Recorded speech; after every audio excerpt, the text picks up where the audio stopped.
Perhaps we need some outside universal threat to make us recognize this common bound. I occasionally think how quickly our differences worldwide would vanish if we were facing an alien threat from outside this world.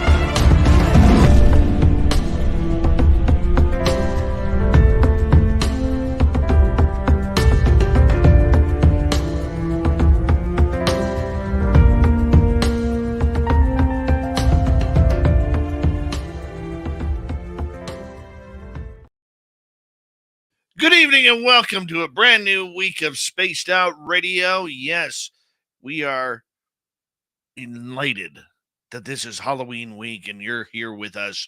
Lon Strickler is our guest from phantomsandmonsters.com, and Dirty Filth is here with another great cartoon, and we got all of you as well. Laura Lobbs in the gold medal position, Race Fan with a silver, Tim Mothman and his goatee with a nice bronze medal tonight.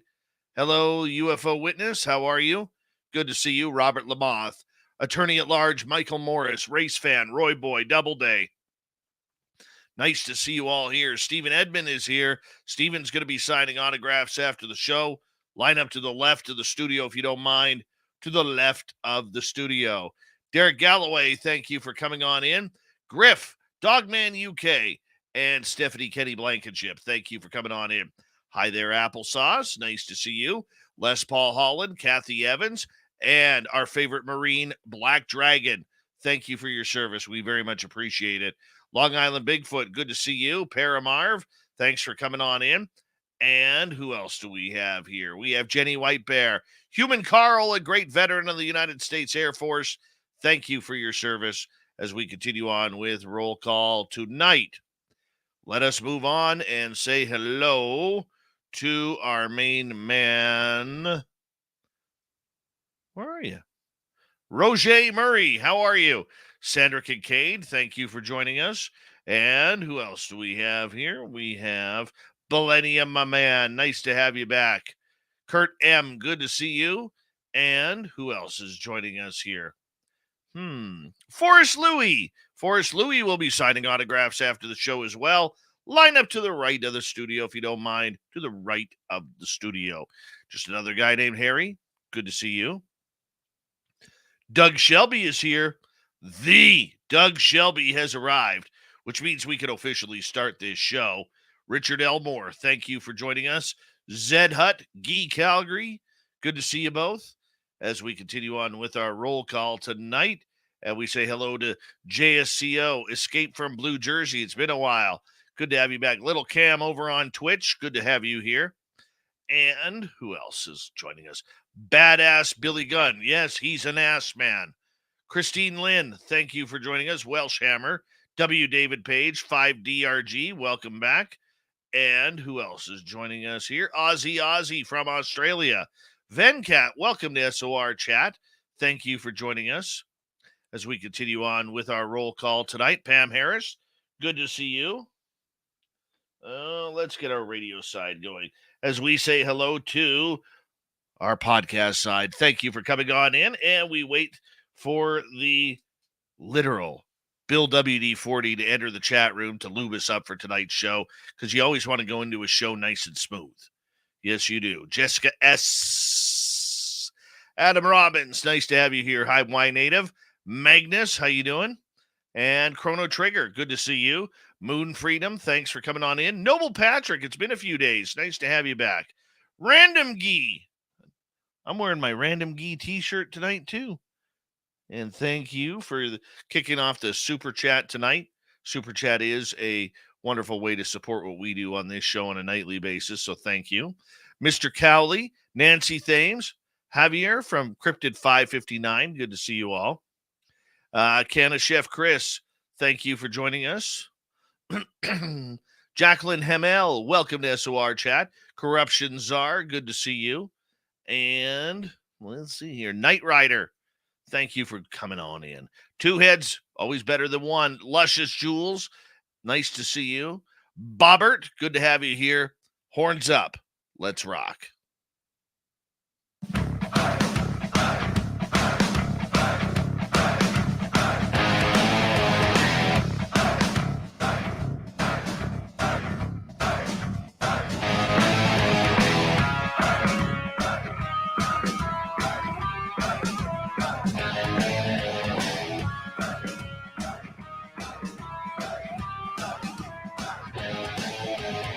From the mountains of central British Columbia to you listening around the world, this, my friends, is Spaced Out Radio. I am your host, Dave Scott, sitting in the captain's chair of SOR headquarters. We welcome you to tonight's show on our terrestrial affiliates around North America, digitally on Odyssey Radio, TalkStream Live, and KPNL. All of our archives are free. Join us at youtube.com/Spaced Out Radio. Do old Davey the favor, hit that subscribe button. You can follow us on Twitter at Spaced Out Radio, Instagram at Spaced Out Radio Show, and on Patreon for the SOR Space Travelers Club. Our website, spacedoutradio.com. We have a plethora of features for you. Rock out to Bumblefoot, read the news wire, check out our swag as well. Tonight's show is brought to you by Jive Charities. Help make the world 10% happier by visiting Jive Charities today. You can find them on our website. We got a fantastic show of Monster Talk tonight as Lon Strickler from phantomsandmonsters.com joins us for the spooky Halloween special. Then in hour number 3, Steve Stockton is here with another spooky story from Among the Missing, and Tim Seymour rounds things out with the UFO report. It is that time of the month where we say hello to our good friend, Lon Strickler from phantomsandmonsters.com. He's an accomplished researcher, an accomplished author, where you can find all of his amazing books on Amazon and on his website, once again, phantomsandmonsters.com. And tonight, because it's Halloween, Lon is going to join us and tell us some very spooky stories, not only about what is hiding in his beard at this time of year, but the monsters that are being sighted around us. It is always a good time to have Lon Strickler back on Spaced Out Radio. How you doing, my friend? Good to see you. I'm doing well, Dave. Glad to be here. Glad to have you here as well, my man. And it's been a very busy fall for you as the weirdness continues with all of these strange monster sightings from the forests of the east to the forests of the west and north and south. Weird stuff flying in the sky. Lon, it just isn't ending here. It's been busy. In particular, around this area. I mean, I live in Pennsylvania, but I'm not far from Maryland. I'm just a dozen miles north of the border. And we've been getting reports of cryptid canines down in Maryland pretty regularly now since fall started. One more recent, but the 3 that we have been looking into all happened within the last 2 years. And of course, we're still working on that case in Cecil County, Maryland, where we've got UFO and cryptid activity as well. And it's been pretty busy, more busy than normal. Is that normal around Halloween that people start seeing more and more out there? Not really. Not from what I can tell. Not around here anyway. I mean, of course, you're gonna get people that'll, I don't know. Is the sense of the paranormal more heightened this time of year? I guess in some instances it is. But no, it's not really. It's hard to tell. I mean, it is hard to tell. But fall, I usually do pick up around fall. The heat and everything is kind of waning off, and we're getting a change of seasons, and people have a bit more free time, and they're up and about, and they're running into things, and that's when we get our reports. So yeah, it's but I think all in all, it's not really much difference. Is it mainly because, at this time of year, I know in my area, Lon, it's hunting season. It's been hunting season since, early mid-December or September, pardon me. We're almost a month and a half into this, or well over a month and a half into this. The animals are moving. They're starting to rut. They are starting to become very active. Would this not make the creatures a little bit more active as well? Yeah, I mean, it does. I mean, it's mostly upland game right now around this area in particular, but in the colder areas and up in Canada, yeah, it's picking up for big game. And of course, you are going to stir things up.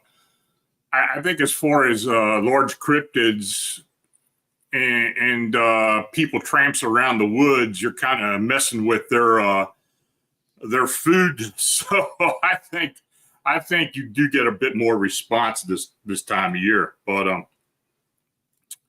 yeah, a big game around here doesn't really start for another month yet. But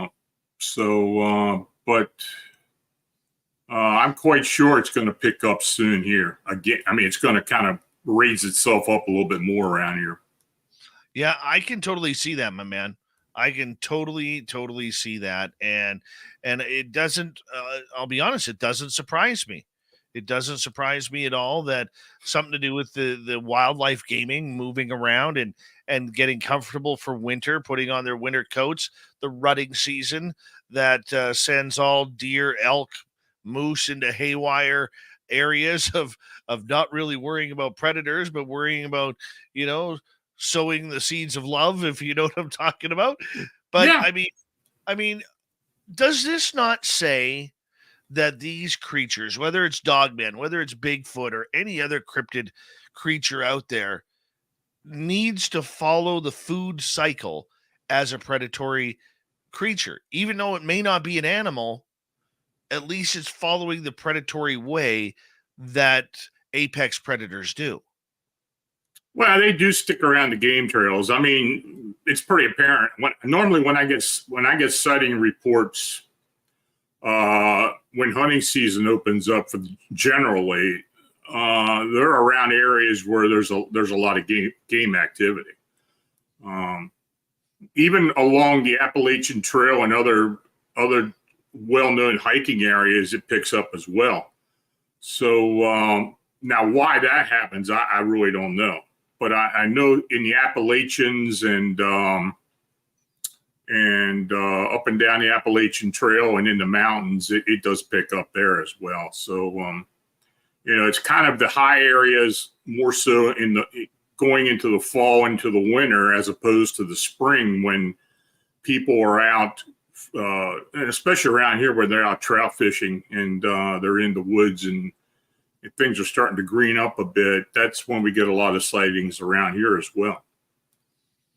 You mentioned an uptick in bipedal canine sightings. Yeah. And of course, this was what Butch Witkowski was always up to fighting. And for you, and let's explain to our audience here for a second. You believe there is a big difference between bipedal canines and what we know as a dogman. I think there are some distinctions. The upright canines, the bipedal canines, I think they're, for the most part, different than what we consider as dogman, or what I see and what I get are some type of quadruped. Now, of course, they aren't your normal canine quadruped. I mean, many of these beings are very muscular. They have humanoid aspects to them, though they are quadruped. Around here, especially in this part of the country, we got a lot of sightings that which you can classify as looking much like a hyena. Really big. I mean, very large, sloping back. A lot of times it has the spotted markings, even though the head looks very much like that of a wolf, but they're very well maned, and they're very intelligent. And, but, you know, just like the upright canines, they hold their ground. So, yeah, I kind of, Butch and I both kind of put it into a distinctive sect. I mean, calling the dogman as quadrupeds and the uprights as bipeds. I get that. And what do you think has led to this uptick in sightings over the recent time here? I don't know. You know, it's unusual. I mean, if Butch was around here, he'd be going nuts.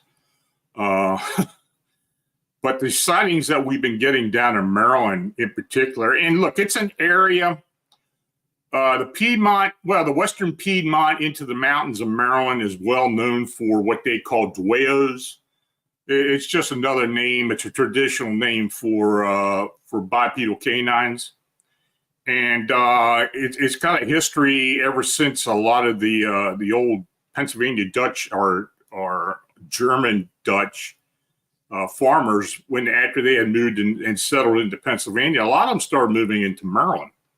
And they continued to move into Maryland. And what they were seeing were these werewolf-like creatures that came, you know, kind of matched the lore from the old country.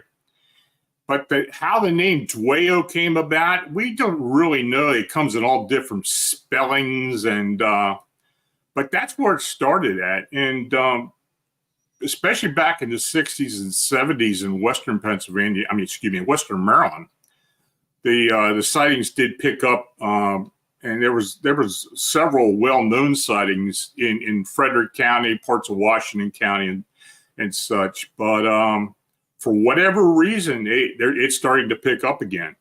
Now, why that's going on, I don't know. Is it the urban sprawl? It may very well be. I mean, a lot of these areas that used to be primarily farmland are being built up, and I think there's a possibility that there's some encroachment. But you know, the eastern part of the United States is really been strange overall for the past 20, 30 years. There's more wildlife that was more indigenous to west of the Mississippi moving into the eastern part of the country. Coyotes, for example. We're getting more big cat sightings. Black bear are moving further east. They're coming out of the mountains year round now. Just like, for instance, I live very near Gettysburg. There have been 4 reports of black bear inside Gettysburg this past year. Okay. And that just never happens. And of course, as you go a little further east along the Susquehanna River down into the Chesapeake, there have been black bear sightings fairly regularly there. And of course, we are working on an investigation on the eastern side of the Susquehanna River before it empties into the Chesapeake, of a farm. And we talked about it the last time I was on, where there's some cryptid activity going on. And we just don't really know why that's going on. But the fact that the black bear and the coyote and some of these big cats are moving eastwards may have something to do with it. You know, there's a lot of food around here for these creatures. You know, I used to do a lot of hunting when I was younger, but the deer population, the white-tailed deer population in the eastern part of the United States has just exploded the past 20, 30 years. And I mean, the availability of big game is much bigger than it used to be. And now I don't know if it has anything to do with there being less hunters out there. That may very well have something to do with it. But, you know, when I do talk to game people kind of off record, when I talk to the commission people, they acknowledge it. They know there are things going on. People are seeing things. They're seeing it as well.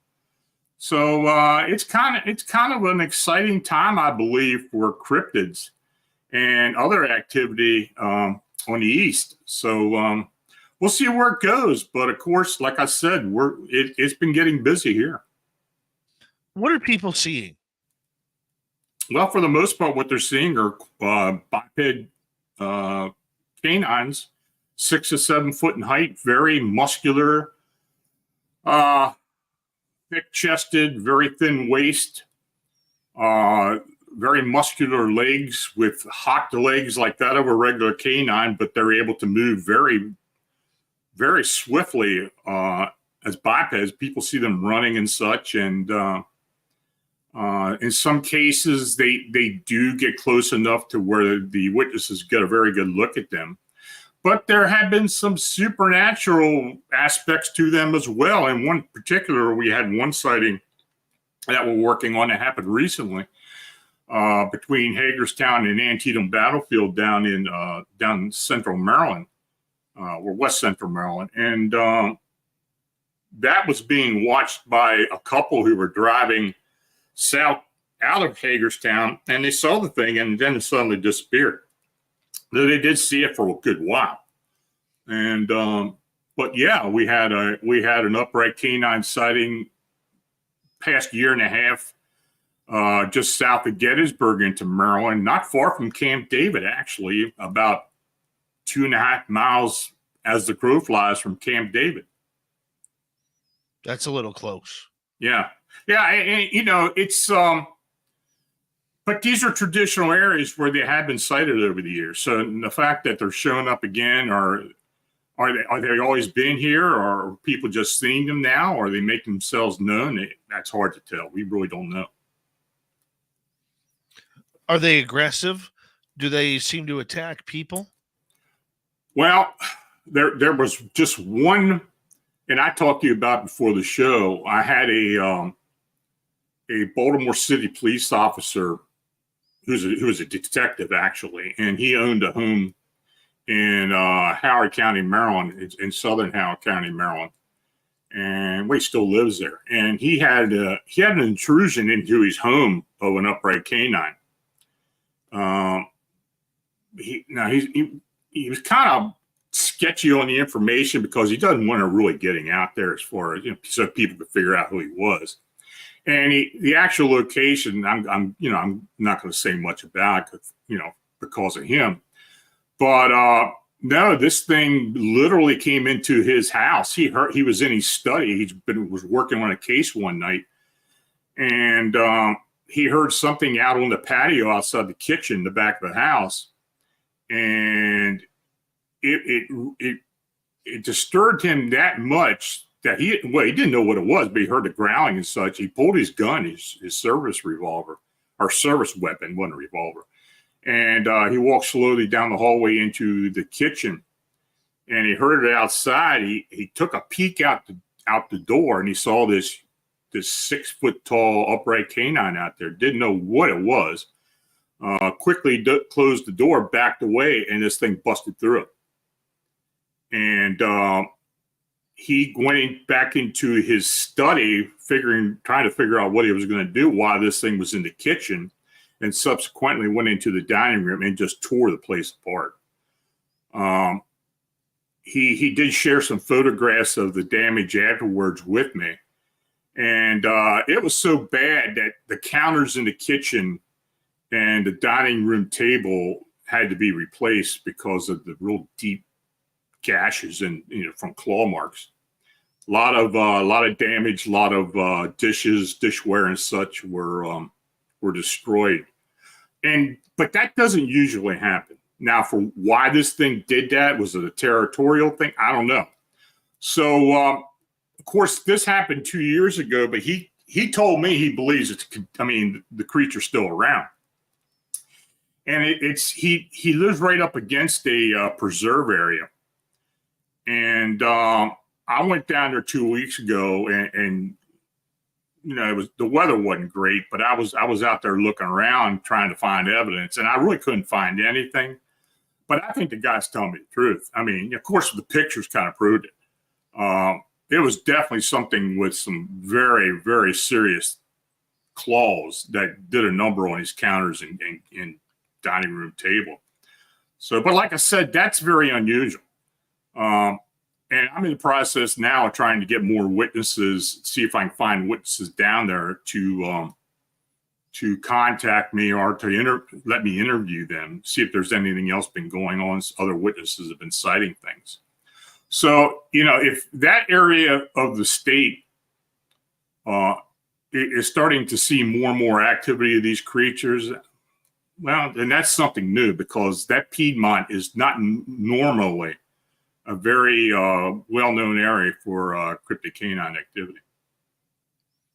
We got 3 minutes to go. Lon Strickler from phantomsandmonsters.com here with us tonight on The Big Show. And Lon, I'm curious regarding these creatures that are being found. I remember Butch always telling us about these bipedal canines almost being telepathic to people. Have you heard that as well? Yeah, I mean, we've got examples where they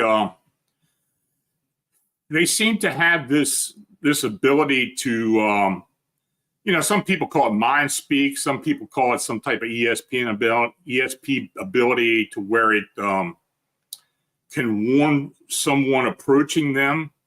I have talked to hunters who have had encounters where they literally would be armed and they would just lower their weapons and back away, because though this thing wasn't aggressive, it stood its ground and seemed to conduct in mind speak with them.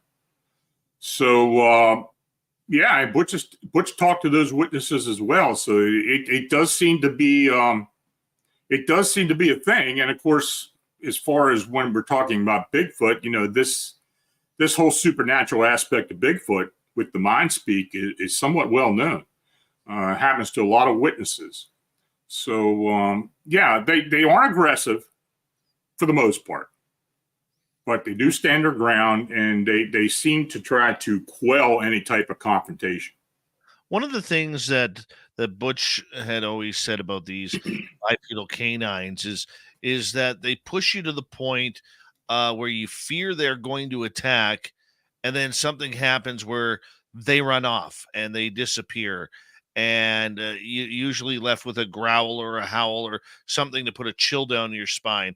Is that still happening today? Yeah, that's normally what happens. When they are confronted or are seen, they kind of do a bluff charge thing, kind of where they take a couple steps forward, and then when they get a reaction, then they take off, they back off. That seems to be par for the course, and I've run into that with witnesses on several occasions. But that's kind of the extent of where it goes. I mean, this whole home intrusion thing with this police officer, that's just not the norm. So we'll have to see how that goes. I mean, if this thing is still in the area, it'll be interesting to see if it shows itself again. That's very true. I mean, I don't know about you, Lon, but I just don't really want to run into one of these things. I'll take a Sasquatch over this anytime. Yeah, I'm not too thrilled about having a confrontation with a cryptid canine of any kind. Yeah, no kidding.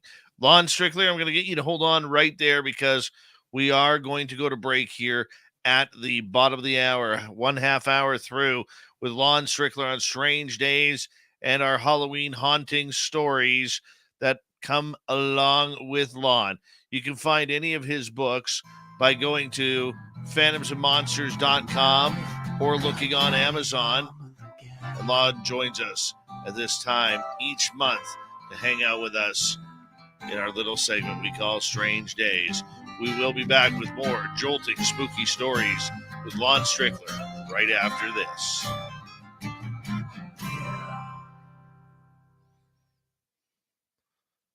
There we go, buddy. First half hour done. That was quick. Yep. The question is, did Sam Sheeran wear his top hat on Coast to Coast? I don't know. I mean, of course, you're not on TV, but I know it was nearby. I still would have. That's just me. I still would have.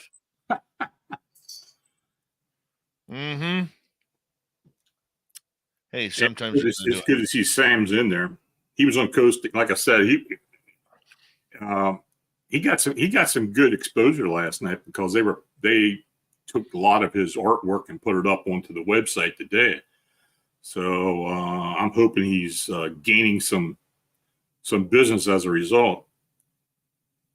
I mean, most of what I got back here is from Sam. So he tried drawing my beard. It was the first thing. Yeah, it was the first thing that ever stumped him.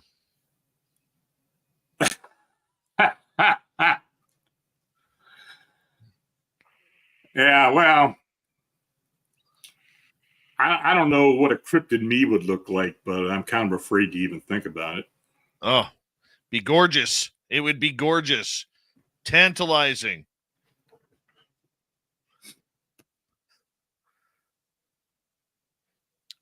So I'm taking my father out in the forest tomorrow. Mm-hmm. I took tomorrow off. Are you going up to the area? I might go up to the area and see what's going on there.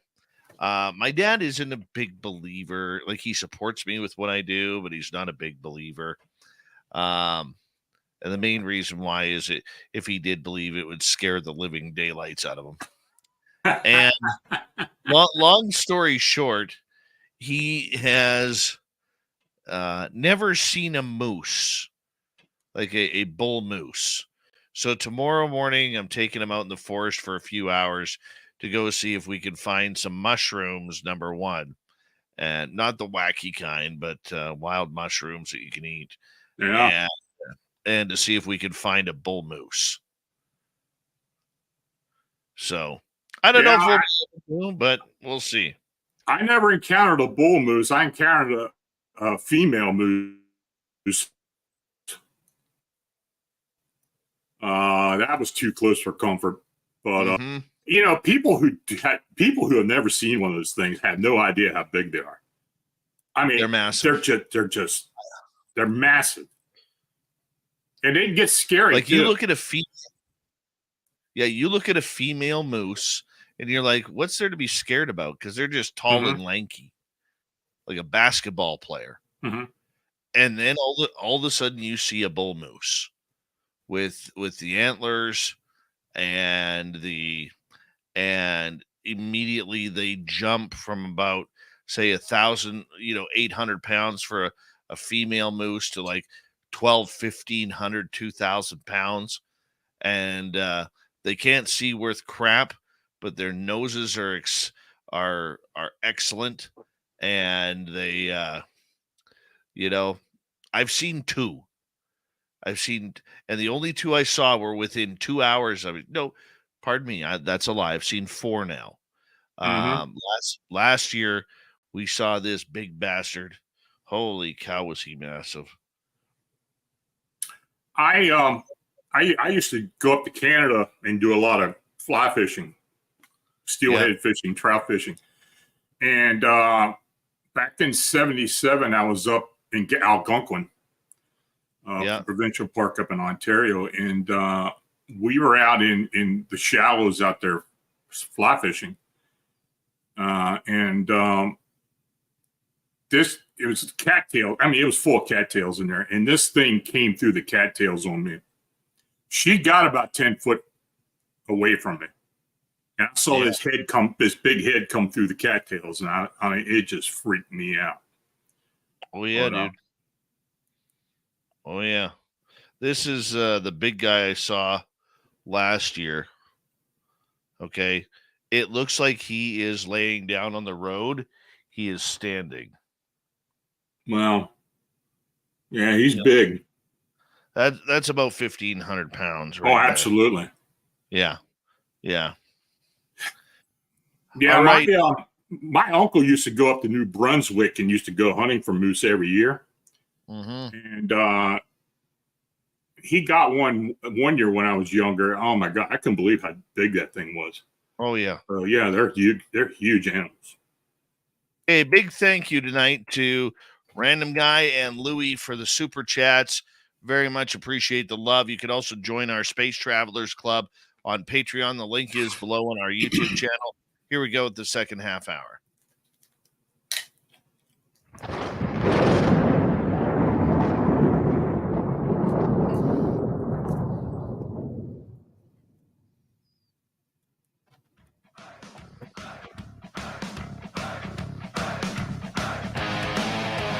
Second half hour of Spaced Out Radio is now underway. Good to have you with us.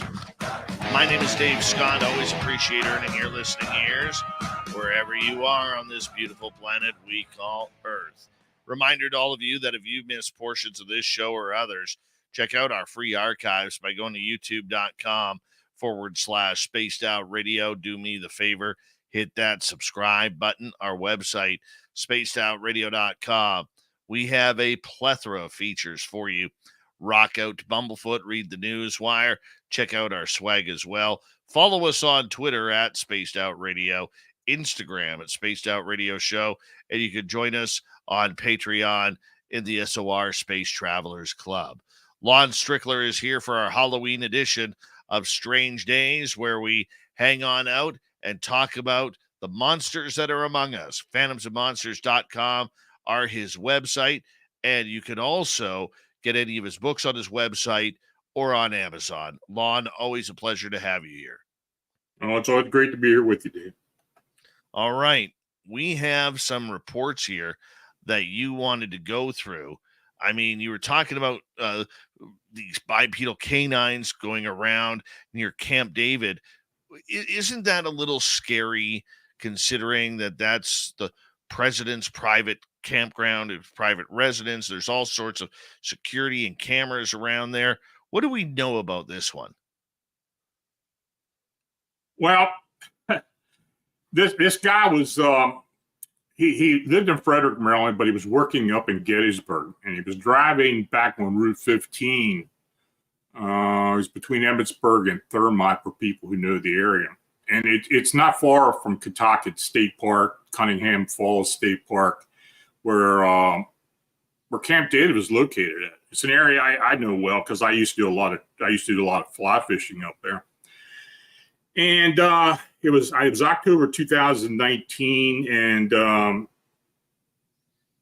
he was driving home at night from work, and he approached an area which is known. I mean, the area is Little Owens Creek. It runs underneath Route 15. But he saw it out of the corner of his eye on the right side as he's heading south. And as it approached the road, he hit the brakes and was actually sitting on the highway. And he said he saw this large creature on two legs standing by the side of the road, very clear night, got a good look at it. And he said it looked like a hybrid between a man and a wolf, dark fur, long snout, pointed ears, bright yellow eyes, which he could see from the car, muscular arms, legs, long claws, and but he couldn't see the feet. He said it was 6 to 7 foot in height, and he had a very long tail, which was swaying back and forth very slowly. And he said as he sat there watching this thing, it literally was staring at him. And as it did, it let out a loud, terrifying howl. He said that reverberated throughout the car. So he said it was like, instant panic, surge of fear went through him. And he said it took a step towards him and then another. So this is the kind of activity a lot of people see. This wasn't necessarily a bluff charge, but it kind of held its ground and took that step forward. And he said the expression on his face was that of anger. He said he was practically paralyzed with fear. And it took a few more steps closer. And then he noticed bright lights were behind him. And he heard the sound of a horn blaring. Another driver had slowed up and then drove to his left and passed him. And he said he watched the creature as this was going on. He said the creature noticed the light in the horn and started watching the other vehicle. Now, I don't know if the other person saw it or not.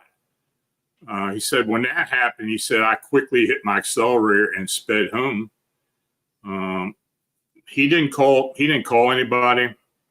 He didn't call the police or anything. When he got home, his wife could tell he was upset by what he saw. And she begged him not to call anybody. So I don't know how many people he told beyond what he told me, but he was very sincere. Now, this area where he was at, and I do have some pictures on the website, it is like 2.5, 3 miles as the crow flies from Camp David. And it is an area where there's a lot of government activity. And of course, you go further north, you're up into Raven Rock, which people call the underground Pentagon. It's in that area. And as you go further south, you get into other areas before you, get closer to DC. So, it's an area. Frederick County, like I said before, has a history of what people call duelos. And, but the fact that we're getting these sightings now, and this one in particular, then others following that, it's interesting. All right, let's move on to another one here, because I know you have a bunch that are with us that apparently, this cryptid report is just, it's weird. This home invasion by a dog man or bipedal canine. Let me read this for our audience here to give them a little Sure. picture. Then we'll get your context in it. It says, I was a Baltimore Police Department detective, and at the time in early 2021, I worked directly out of the Northern District in the city. On the night in question, I was in my office at home late at night in suburban Howard County, Maryland. I live alone. I often would find myself unable to sleep at night, so I would head to my office to work. That particular night, I was going through a case file I was working on. Then I heard an unusual sound. It was just different enough from anything I was used to hearing around the house that it caught my attention. Not to mention, it was around 2 o'clock in the morning. It sounded like something heavy was hitting the ground. It was coming from the yard behind the house. I stood up and I cocked my head to the side to try and pinpoint the exact location. But as I listened closer, I realized that it sounded like it might actually be much closer to the house, like right outside the kitchen in the back. I stepped away from my desk and I moved towards my office door. My office was just down the hall from the kitchen, so I opened the door slowly and stepped out to investigate. But first, I listened again to make sure I was correct on the direction it was coming from. Sure enough, I heard it again from the area outside the kitchen. I started to make my way down the hall, and as I got closer, the noise got louder. I reached to the kitchen and I looked towards the door. The noise had gone silent, almost like whatever was making the noise I was listening to knew I was listening to it. I slowly and very quietly opened the door to the outside. When I did, I was shocked at what I was looking at. Standing on the patio, moving around and making noise, was a creature unlike anything I had ever seen before. It was about 7 feet tall and totally covered in black and reddish brown fur. It had a long snout with teeth protruding at odd angles. The creature turned towards me when the door opened, almost like it instinctively knew I was there. I was totally quiet when I opened the door. The creature quickly focused on me and lunged towards me, hissing. I quickly stepped back inside and shut the door. I had to think fast and determine a suitable plan of action. I decided to head back to my office, where I hoped to watch it undetected from my office window. I proceeded to look through the window, but it wasn't long before I heard the sounds of the creature breaking into the house through the kitchen door. I pulled out my gun and aimed it down the hall. As I slowly opened the office door, I could hear but not see the creature in the kitchen. I listened as it was moving around with a lot of force and stepping heavily onto the wood floor. I could also hear it snorting as it moved about. It sounded like something out of a horror film. I thought that if I just stayed quiet, it might leave, which would have been the optimal outcome. I listened for it a while it moved back in the kitchen, and then I heard it go into the dining room. I could hear glass breaking and furniture being shoved around. It seemed to be completely very angry. I finally opened my office door all the way and stepped out completely into the hallway. I slowly walked towards the dining room with my gun still raised. As soon as I got close, I peeked my head around the corner. It turned its head towards me and it instantly started to growl. It had an angry look on its face with a human like expression. I sensed that it wanted to tear me apart right there, but instead of rushing and attacking me, it suddenly went silent again. It quickly rushed back to the kitchen and hurled itself out the back door. I didn't know what to think at that point. On one hand, I was relieved that it left, but at the same time, I somehow felt concerned that it may return at some point. I decided then and there that I would find out more about this creature. My confusion and fear turned into anger. I wanted to know who or what this thing was and why it had come into my house. I've done a lot of research, mainly online, but it's been difficult to find anything that's really matched what happened. I wonder why it came into the house and what it was looking for. The other descriptions online were generally similar. It was bipedal, with pointed ears, large yellow tinged eyes, and canine like teeth. It also had a very pungent sulfur like odor that I could still smell in my memory. My research led to your blog, Lon, and my contacting you. I have many questions and would like to talk. I still live in the same house, but I currently work for another local law enforcement department. I have not seen the creature since that night, but I instinctively know that it still roams my area. I wish to remain completely anonymous and discreet about my encounter. Lon, I don't know about you, okay, but every goosebump on my body is standing up right now. I can feel this guy's angst, his anger, his fear. This is an amazing story and encounter. Yeah, it's a pretty profound encounter. Of course, him being a cop, keep confidential, and in fact, he insisted on reading my report before I submitted it onto the blog. But I was able to go down there 2 weeks ago, and I did meet him. I talked to him. I did inspect the area, and I did look at the photographs that he took afterwards. And yeah, I believe it. I mean, he wouldn't have tore his kitchen up like that on purpose. I wouldn't believe. But for whatever reason, now this was back in 2021, so it's a little over 2 years ago.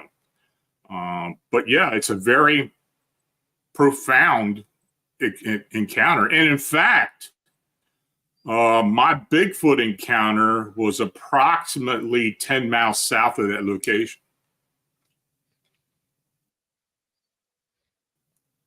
Why do you think that creature went inside?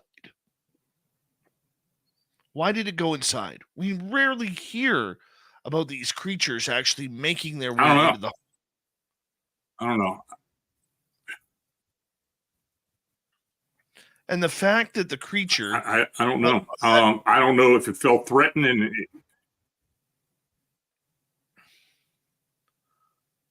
It's strange. Yeah, it's kind of cut out on me, Dave. I didn't hear it. Yeah, you cut out as well. But it's strange because these creatures seem to always get so close, but never into that personal aspect. Never into that personal space. And yet here we are with this creature literally tearing up this guy's house from inside. I mean, that is just so abnormal. Yeah, it doesn't happen. It really doesn't. I don't know why it did that. I don't know what sparked it.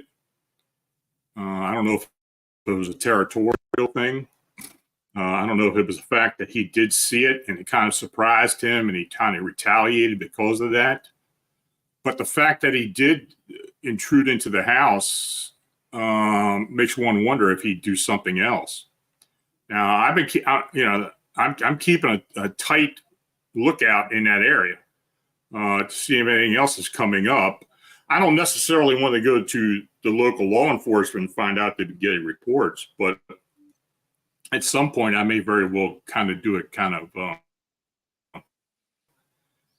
covertly and see if there anything was reported.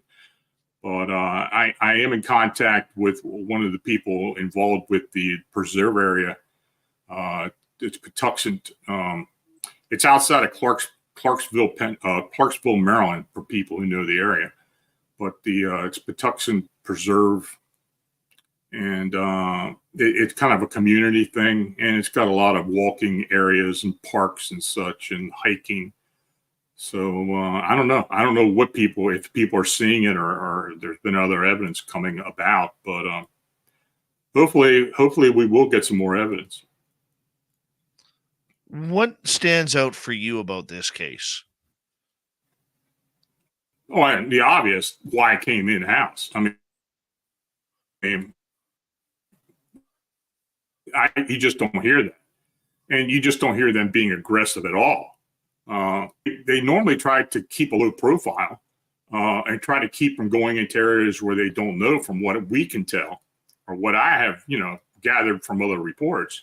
And the fact that this thing busted into that house, not knowing what was going to happen to it, that something sparked it. And, that's what I want to find out. But no, it's very unusual. I've only ever had one person be chased by one of these things. That happened not far from me, up in Michaud State Forest, just west of Gettysburg, where a woman and her husband were staying in an area called Dead Woman's Hollow. As a matter of fact, that was the name of the area. They got a lot of cabins and stuff around there. And they heard something at night, and they didn't know what it was. She went out in the morning to do something, and this thing jumped out of the bushes and chased her back into the cabin. So that's about as aggressive as it gets. What scared me about this case, in just, listening to you and listening to this report, was that the man being armed the way he was, this creature, it didn't seem to faze him, or whatever it may be, that it was almost trying to provoke action by this police officer who is off duty in his own home. Does the story, that's question number one in regards to the fact the gentleman was armed, and your thoughts on that, why he didn't pull the trigger? Let's start there. Well, I asked him that. I said, if you got a clear look at this thing, why didn't you take a shot at it? And he told me, like a lot of other people who have encountered with these, I just don't think a pistol would have done it. He had a 45, and he still didn't think it would stop this thing, even if he emptied a clip into it. Now, the fact that it didn't stick around and somehow sensed that there was more danger involved and turned around and got out of the house quickly might have been the reason why nothing was done. I'm quite sure, him being an officer, if it had shown some type of aggression towards him, he'd have took a shot at it. Would you? Oh, yeah.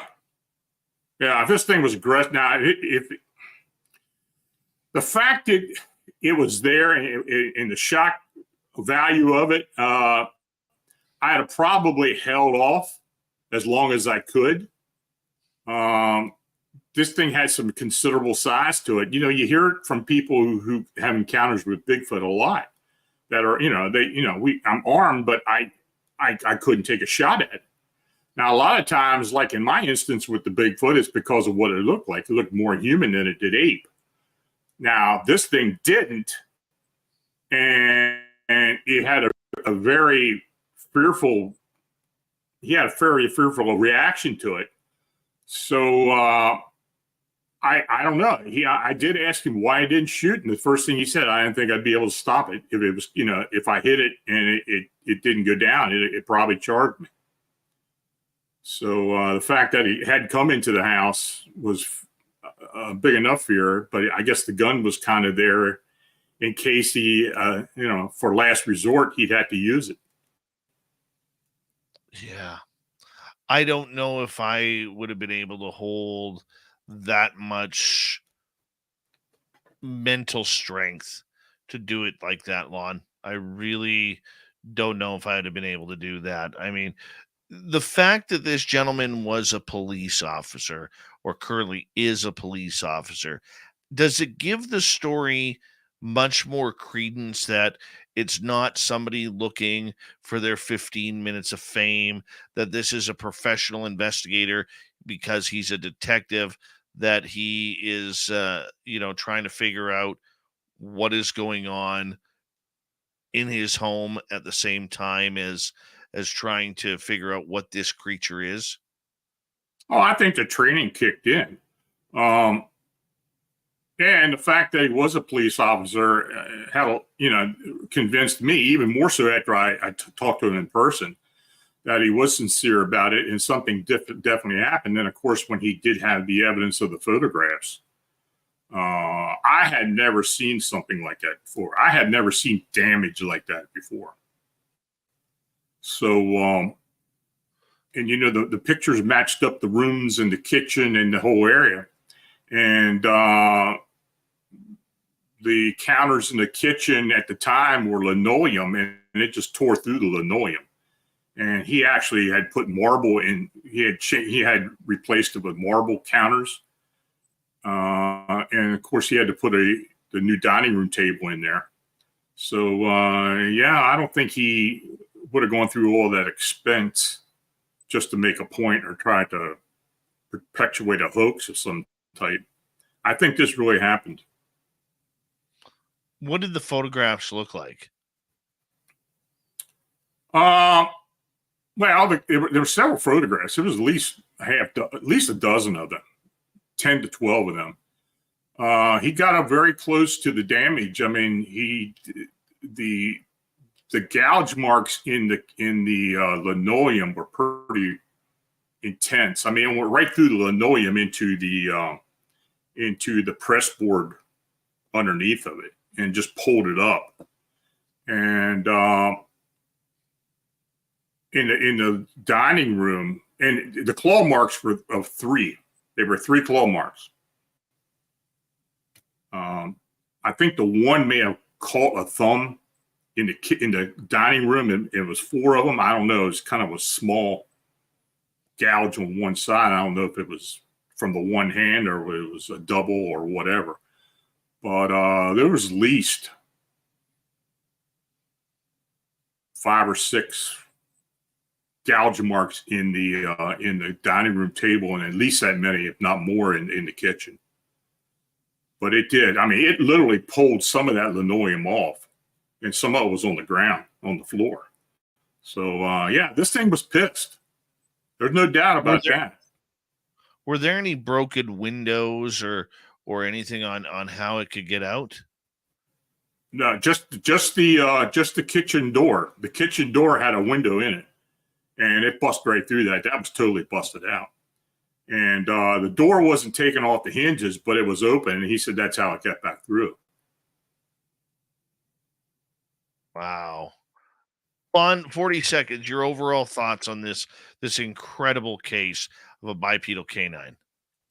Well, that's something that I just don't run across. This one's in a league of its own, actually. If we're getting to a point where some of these encounters go that far, then people have things to worry about. But this is kind of the exception to the rule. And I just don't normally or necessarily think that this is something that will happen. But then again, who knows? If this thing is still out there and is provoked to a degree as it apparently was with this gentleman, it might turn into a very serious situation. Love it. Lon Strickler, Strange Days, Halloween edition, is right after this on Spaced Out Radio. We'll get to some audience questions as well. You'll find all of Lon's books on his website, phantomsmonsters.com. Here we go. Hour number 2 is next. That was freaky, dude. That was a freaky story. Not gonna lie. All right, let's. Well, I didn't really know what to make of it until I got down there. All I had done was talk to the guy, and I could tell from talking to him that he was dead serious. But when I actually met him in person, saw the pictures, he will not go into the preserve. Yeah, I don't blame him. He won't go back there. Yeah. All right, fact, Dirty I Phil, did. what you got for us here? Well, the gray aliens have found a solution to cow parts. Cow parts. They purchase vacuum sealers. This way, they don't have to have cow parts all over the farm and everything. They just vacuum seal the entire cow or the important parts of it.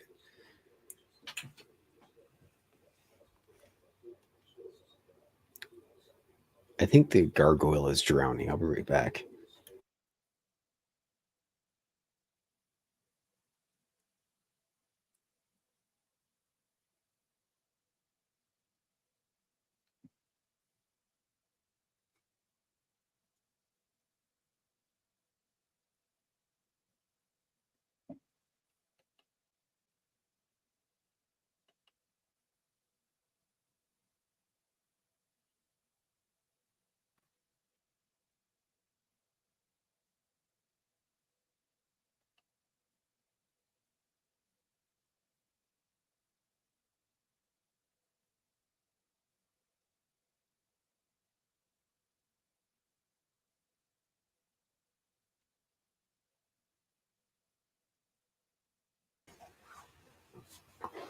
All right.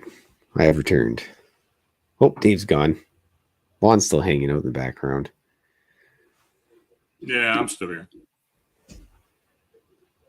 We've had to take in Mrs. Phil's dad's cats for the night because they get renovations going on at his place. They can't be there for the night. And got like 7 cats in one house, and it's just an absolute gong show. Oh, yeah, I already told you that earlier on. Sorry.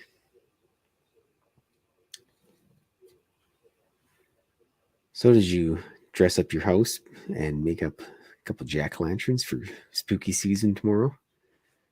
You know what? I don't really get into Halloween. I don't know why. I you know, people ask me that all the time, and I just don't get into Halloween for whatever reason.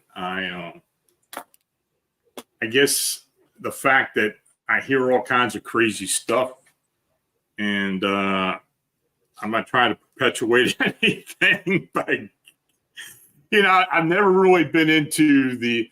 Now I like the old horror movies, the old horror movies, but as far as the modern stuff like Elm Street and all that, I just never really into the gore. You know, I'm kind of like into the story and the macabre and the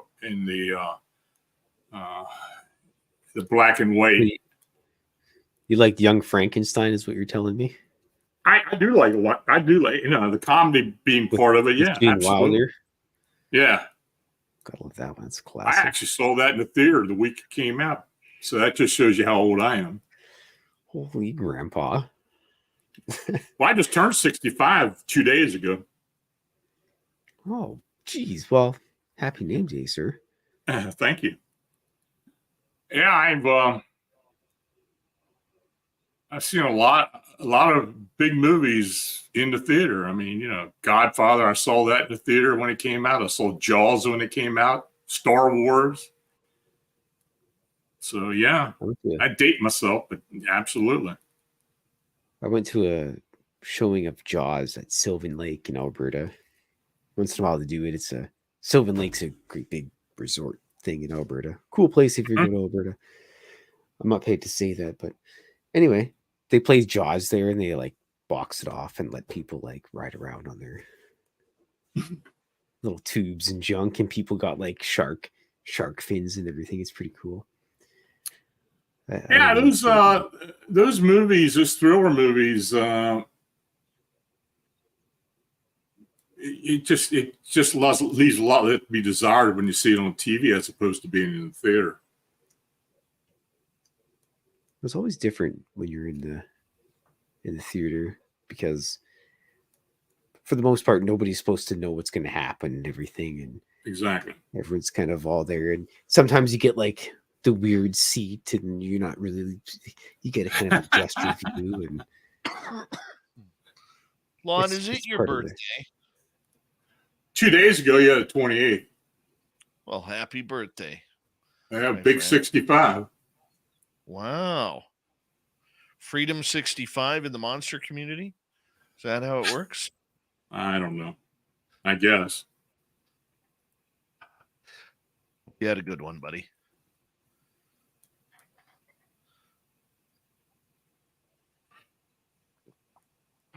All right. Big thank you tonight to both Random Guy and Louie for the great super chats. Very much appreciate the love and support. And if you haven't already, join the Space Travelers Club. The link is below in the YouTube side. You can also shop at our store, spacedoutradio.com. We do not have ugly swag, people. You want to get our stuff. We got nice stuff that you want to wear. We do. And here comes our number 2.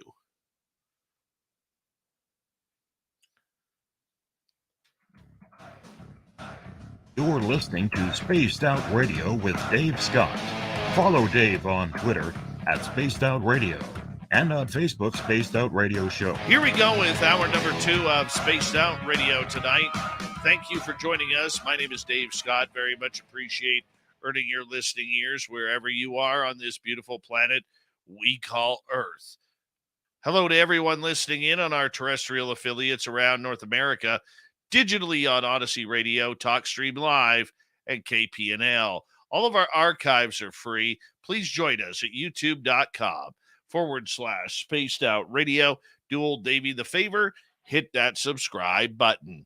The Desert Clam has set the password for tonight in the SOR Space Travelers Club. What do you got for us tonight, Clam? You got Nebelwerfer. Nebelwerfer is your password. Use it wisely, Space Travelers, as the Clam sets the password each and every night right here on Spaced Out Radio. Our website, spacedoutradio.com. We have a plethora of features for you. Rock out to Bumblefoot, read the news wire, check out our swag as well. Follow us on Twitter at Spaced Out Radio, Instagram at Spaced Out Radio Show, and you can join us on Patreon by joining the SOR Space Travelers Club. Here we go, continuing on with our good friend Lon Strickler from phantomsandmonsters.com. He is the best when it comes to tracking down the monsters that live among us. You can find all of his books on his website or on Amazon. Lon, thank you for joining us. Good to be here. I love how forward you are. Good to be here, Dave. Get things going right now, you idiot. Let's go. Come on, hurry up here. Don't you know I got soap operas to catch up on the old VCR? Holy cow. Lon, I got to ask you this because it is Halloween. What's your favorite Halloween story that Lon Strickler has experienced? Halloween? Halloween. You know, I'm not a Halloween guy. I'm not really. I was telling Phil, I just don't. You know, it's interesting. I was born around Halloween. I celebrated my birthday around Halloween. My father was a big monster film fanatic. Thus, why I got the name Lon from Lon Chaney Jr. Yeah, I mean, it was all around me, but I just really never got into Halloween. Wow. I knew it. I know. I just, you know. Wow, you're a great guy to have on for a Halloween show here. Yeah, I agree. I mean, you know, I hear and see enough stuff. I don't need to inject the horror and gore and everything into my life beyond what I hear and get from other people. All right. Well, let me ask you this then. Favorite paranormal story that you have covered over the years? Oh my God, that's a loaded question. It is loaded because there's so many of them. You know, the one that, of course, the one that had affected me, and I've talked about this before, was the abduction of the woman in Eastern Washington who just never came back. That's probably one that affected me. There was another one where, this was just something that somebody sent to me, but it was pretty profound. I put it in my book, where this girl found out that her father was an extraterrestrial, and that he came to visit her, and her mother never told her the truth, and she never found out the truth until her father visited her, and after her mother had died, and later she found a letter describing how, the reason why she never met her father, because she was under the impression her father just died, but the only thing that she had was a photograph of him. And then when he did meet her, she found out and that when her time was up on this earth, that her and her family, her husband and her children, since they were star seeds or part alien, would be joining him in another realm at that time. That was an interesting account. And when I talked to her and talked to the family, they all believed it. They all believed sincerely that they would, at that point, when their life was over, they would join the patriarch or the family. That also sounds. I've heard stories like that before from people who believe that one of their parents is an extraterrestrial. Mhm. There's a famous story. Oh, the man's name is escaping me right now. He just passed away a few years ago, where he felt he was called to California, and he goes into this small little restaurant, meets this girl, and they start hanging out. She's like, "I want you to meet my father," and he ends up meeting the father, and the father takes him outside and summons in 3 UFO craft. And within 2 weeks, the girl and all the family was gone, and nobody had ever heard of them all of a sudden. It was incredible. Yeah, some of these otherworldly extraterrestrial themed type of accounts, you Jordan hear a Max- lot of them. You hear Jordan a lot Max- of them, but what's his name? Jordan Maxwell. Oh, okay. I heard that name. Those type of accounts, they're good reading and everything, but when you actually get to meet the person and see how they react or how they speak to you and how profound it was to them, boy, that really hits home. And I think that's the reason why I like the paranormal. And it's not just for alien encounters, and it's for everything. It is when I'm talking to the witnesses and you're experiencing a lot of what they're going through, and then you get to see how they react to it and how they tell the story to you, because you can never retell a story the way they tell you. I try, but it just never gets to that level. But I think that's why I enjoy doing this. I even in when I'm working with hauntings and people who have attachments and people who need answers, and that I have always enjoyed that, and the satisfaction that comes with it when you're able to help resolve something, or at least help the person who has had questions realize that they're not alone, and that somebody understands what they're going through. So yeah, I think that's the biggest reason why I do this. I don't blame you, my friend.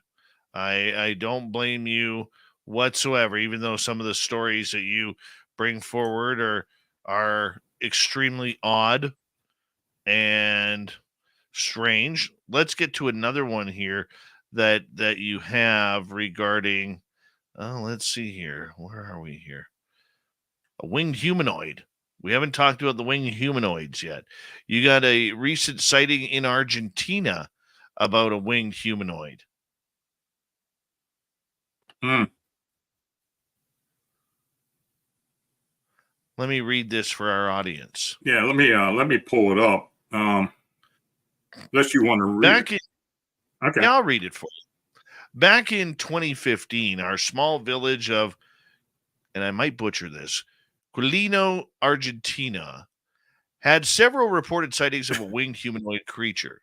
The local citizens reported the sightings of a strange humanoid creature appearing in the middle of the night and then mysteriously disappearing. Reports of the creature spread quickly to local police, who investigated but found nothing.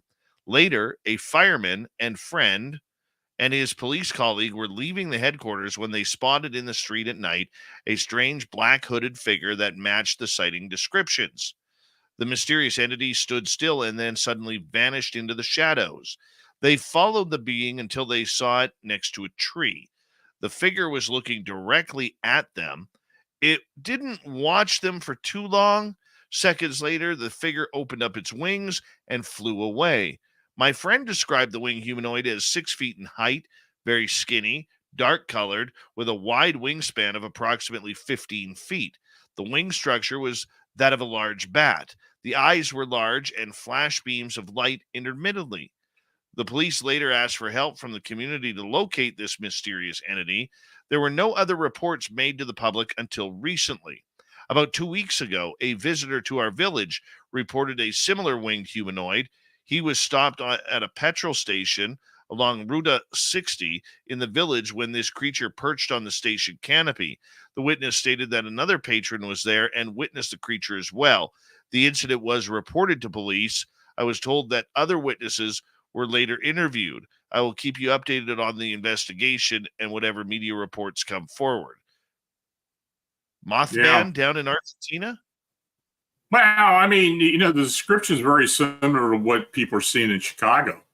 I got that report. I posted on October 15th. So it was early October when the second incident happened. I remember, and I went back and did some research, and I do remember the original report.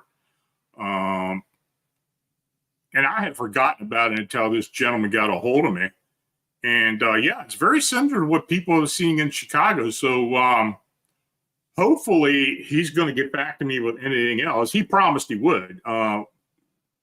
So I kind of told him, I said, if you do hear anything else, to let me know about it. But honestly, we don't get a whole lot of reports that are outside of the Chicago area that are very similar to that. We get a few, but not like this one. So I'm kind of interested to see what this was. The fact that the police, and you're going to find this in a lot of these Hispanic countries, especially down in South America, where the local officials take this stuff seriously. And they will investigate it. They try to keep it within the confines of the locale, but many times it gets out into the public realm. And I didn't find any. I didn't find anything being printed about this second incident at all. So I don't know. The fact that he knew somebody in the police force and such, or people that worked for the village, he was privy to a lot of the information. So it'll be interesting to see if we get anything else out of it. Oh, wow. Lon, I have some audience questions here for you as they are starting to build up. And I know you love interacting with our audience on Spaced Out Radio and our YouTube side of things. So let's get right to it. And let's start off with 5DRG, who is asking, do you believe some of the dogmen are shapeshifters? I think it's a possibility. I think they do have, I think most cryptids are supernatural. And I think shape-shifting may very well be something that they can achieve. I think they have the ability to move within dimensions. I think they have the ability to shape-shift. I mean, or cloak themselves somehow. So are dogmen shapeshifters? I have talked to witnesses who have seen them literally disappear. Do they shapeshift into another being or cloak themselves somehow? Absolutely. I think it's very possible. Why do you think they do this? Is it a safety mechanism, or is it something Probably. a little bit more? It probably is. There's a phenomena that's kind of become more prevalent in the last decade or more of what we call glimmermen. Basically, if you're familiar with the Predator film and the alien in the Predator film that's able to cloak into some type of glassine-looking entity. I have had people describe that very close to what's depicted in the film. And I think that I don't think that it's something that's just limited to Bigfoot. Some people think it's Bigfoot that's doing it. I think it could be a lot of different entities that are able to do that. I don't know the mechanics behind it. I don't know how it's done. But I've had enough reports over the years to believe that there's something to this. And in fact, I'm probably going to be involved with writing a book about the phenomenon at some point. We're talking about it, so we'll see. Yeah. Well, you know what? There was a famous case a couple of years ago that was put on David Paulides' Missing 411 Hunted, where Jan Maccabee, the wife of former aviary and UFO enthusiast and researcher Bruce Maccabee, a scientist, where she was actually hunting in her up a tree waiting for deer, and she had one of these translucent creatures come up to her in the tree right beside her, and she actually got a photograph of it while she's in her deer stand.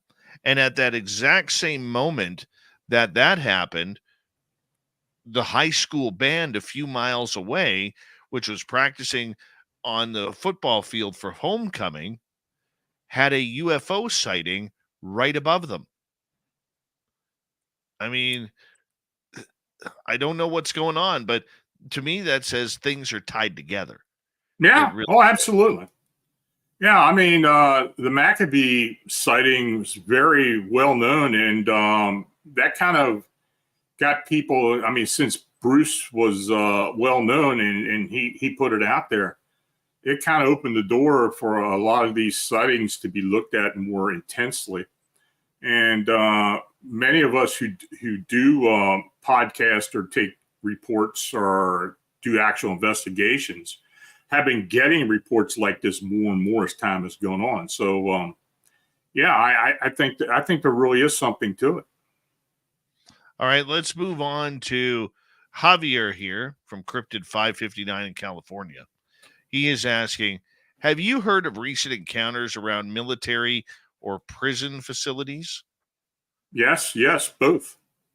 In fact, the cryptid canine sighting that was reported to me 2 weeks ago between Hagerstown and Mantetum battlefield was right on the grounds of a correction facility. Believe it or not. As far as military, yeah, we've gotten a lot of sightings of particularly Bigfoot and upright canines on military facilities. Some of the well-known areas, McCord Lewis out in Washington State has had a lot of sightings by military people of Bigfoot encounters. Back into the 40s, in the early 40s at Fort Stewart, Georgia, when it first started opening up for basic training for World War II, several cryptid canine reports came out of there. And there's still reports around the area as well. Fort Campbell and on the border of Kentucky and Tennessee. a lot of well-known Bigfoot activity, sightings and encounters there.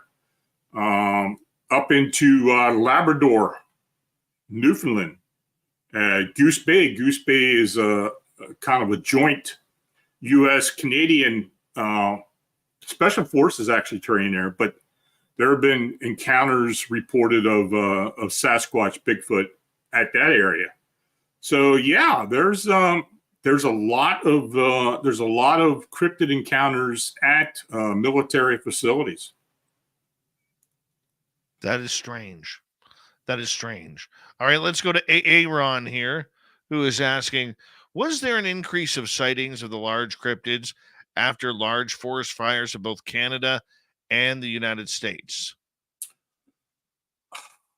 In the Pacific Northwest, yeah, there were. You probably heard it too. I mean, since you're up there, it seemed to be increased sightings of these things being pushed out, possibly. Now, there have been a lot of forest fires up in Canada this summer. It's been really hot and dry, and of course, we're getting the after effects with all the smoke coming down here into the States. I don't necessarily have received many reports that could be connected to all the forest fires in Canada. But I do know historically in northern New Mexico and into Arizona, where there have been some fires and people believe that the cryptid activity is picked up as well, that they're being pushed out. But yeah, I don't know. I mean, I think it's very possible. All right, let's continue on here. Let's go to Sovereign. You recently did a show on reptilian humanoids. Can you tell us how many states have these been reported on, and are they always around bodies of water? It's a worldwide phenomenon. It really is. I don't think there's any variables as to states or locations as to where they show up. As far as being around bodies of water, there have been some.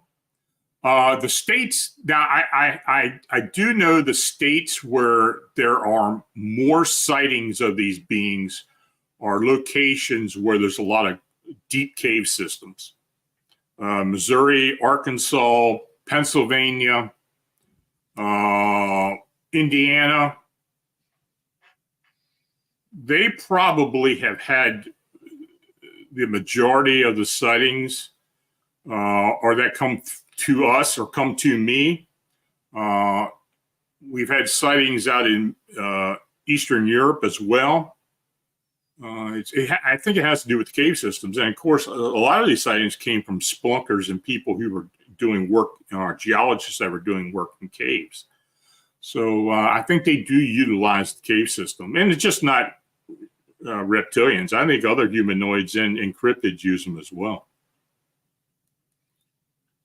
I think there's a lot to those cave systems that if it was ever investigated and they sent military people down there, there would be a lot of things brought out, Lon. I really do believe that. Yeah, I have no doubt. You look at the Kentucky Goblin, Sasquatch has been known, Dogman's been known. I mean, what else could be down there?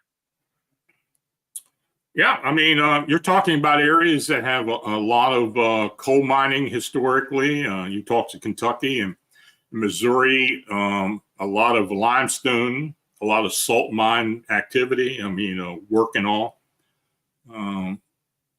Yeah, I think they utilize the cave systems.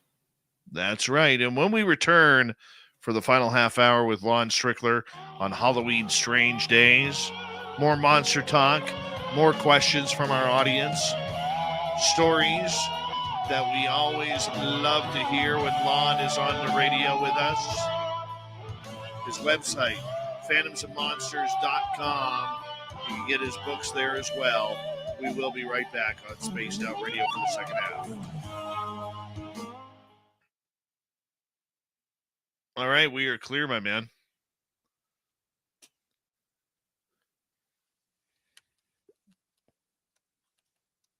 Having fun yet? Oh, I always have fun. I know you do. I'm just always making sure. Because I care. I care. Lon, I'll serenade you if I have to. That's okay. I'll be here regardless. You're missing out. You're missing out. Oh, I bet you never serenaded the Butch. I did? Oh, you did? Oh, yeah, of course. I did everything with Butch. On air, that's legal. Sweet Robbie G, how you doing, buddy? Mark Sanchez, thanks for coming on in. Susie B, thank you for joining us. And I think we are caught up on the people.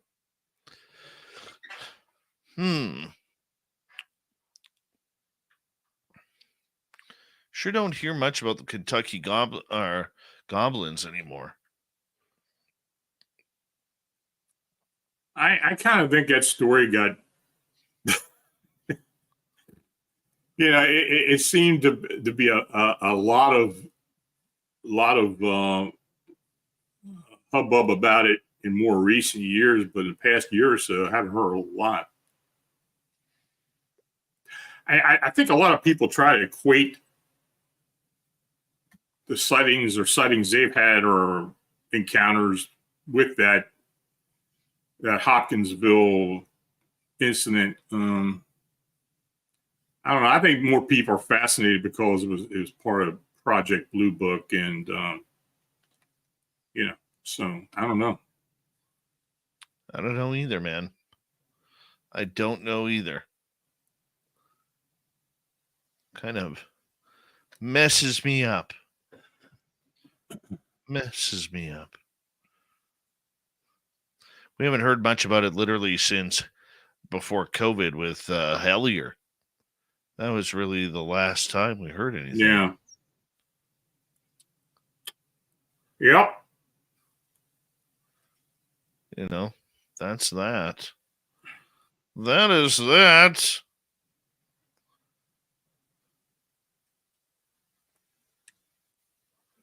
Don't know where they disappeared to, but it is what it is.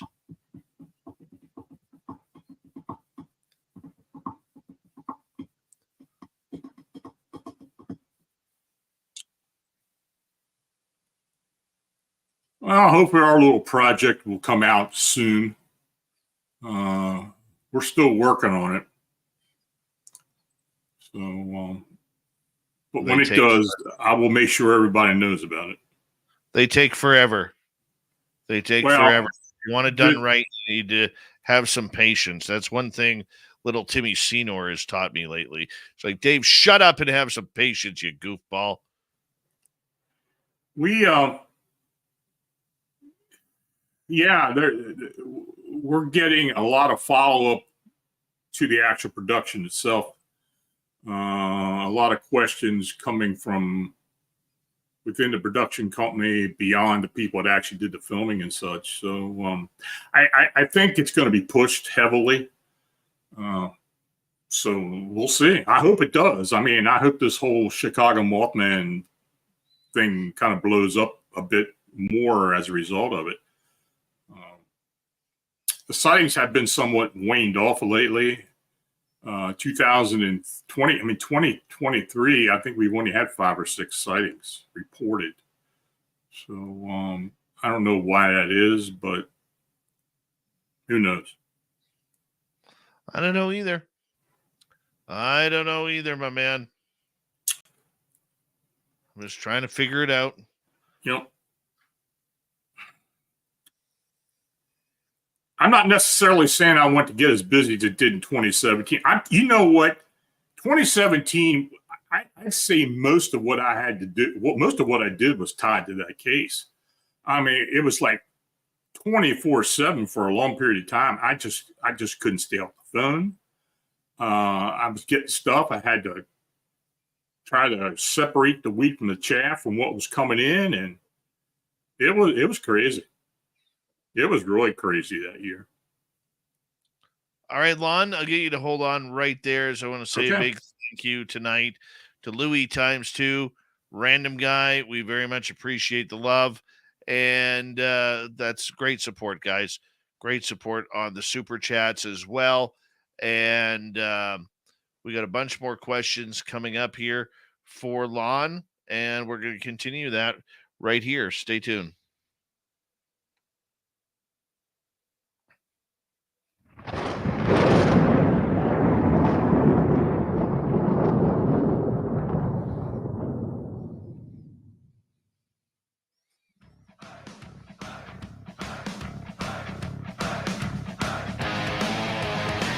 Here we go with the second half of Spaced Out Radio tonight. Good to have you with us.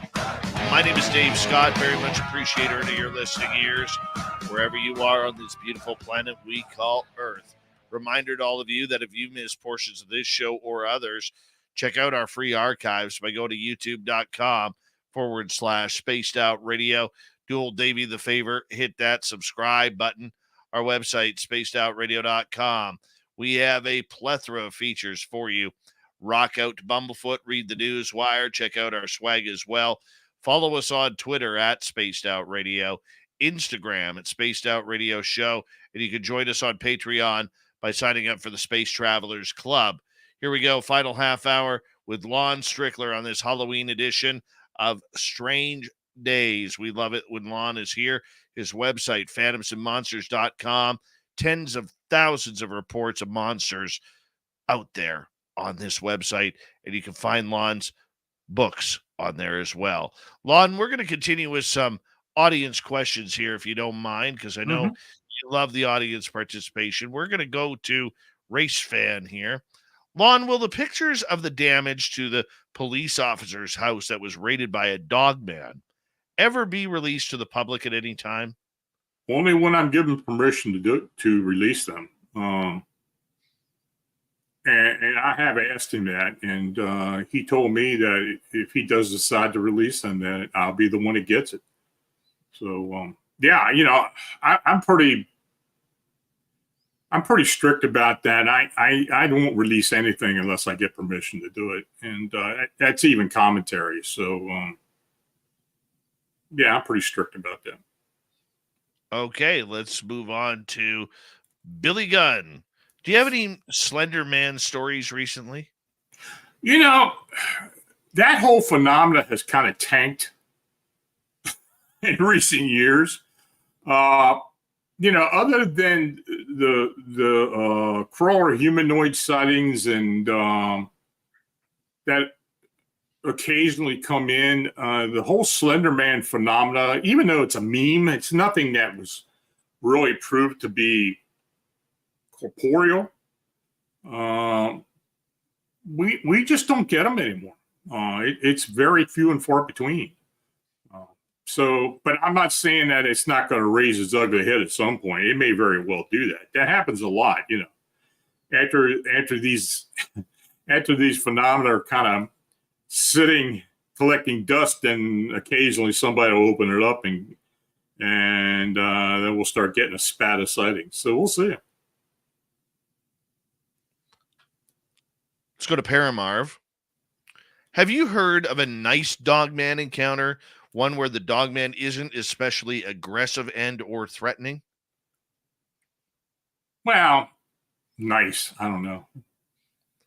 There's always a fear factor involved because, first of all, who the hell sees a cryptid canine and want to go up and pet the thing? I don't think that's the case. They're not always threatening or aggressive. People do see them at a distance at some point, but not really. I mean, I don't think. I just don't think it's there's many nice encounters at all. Of course, I haven't gotten any of them. There's some benign cases to where, you know, there's a sighting and no encounter at all, but nothing to the point where I'd say it was a nice dogman encounter. Let's go to UFO witnesses. Our question again is whether the wings are webbed, feathered, or scaly on this cryptid report from Argentina. Oh, it was webbed. It was a membrane bat wing type gargoyle wing. Similar for what most of the sightings we got in Chicago. Interesting. Have you been following what's going on in South America recently? I mean, with this winged humanoid in Argentina and all the alien sightings going on in Peru. And if so, what's your thoughts on what's going on down there, Lon?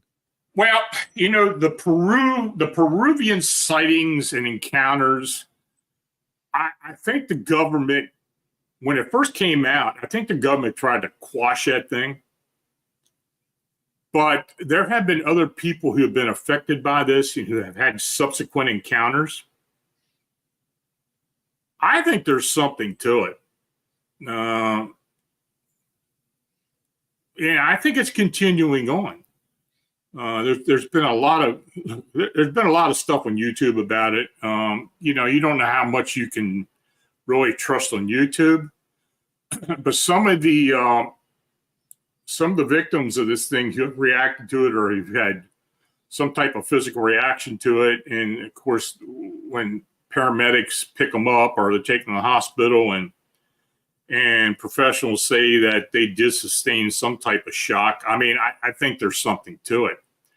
I'm watching it. I mean, I think, I think that there is definitely something to this, and I think there has been a concerted effort for whatever reason by the officials to try to keep it quiet, which is normally we don't see that down in South America.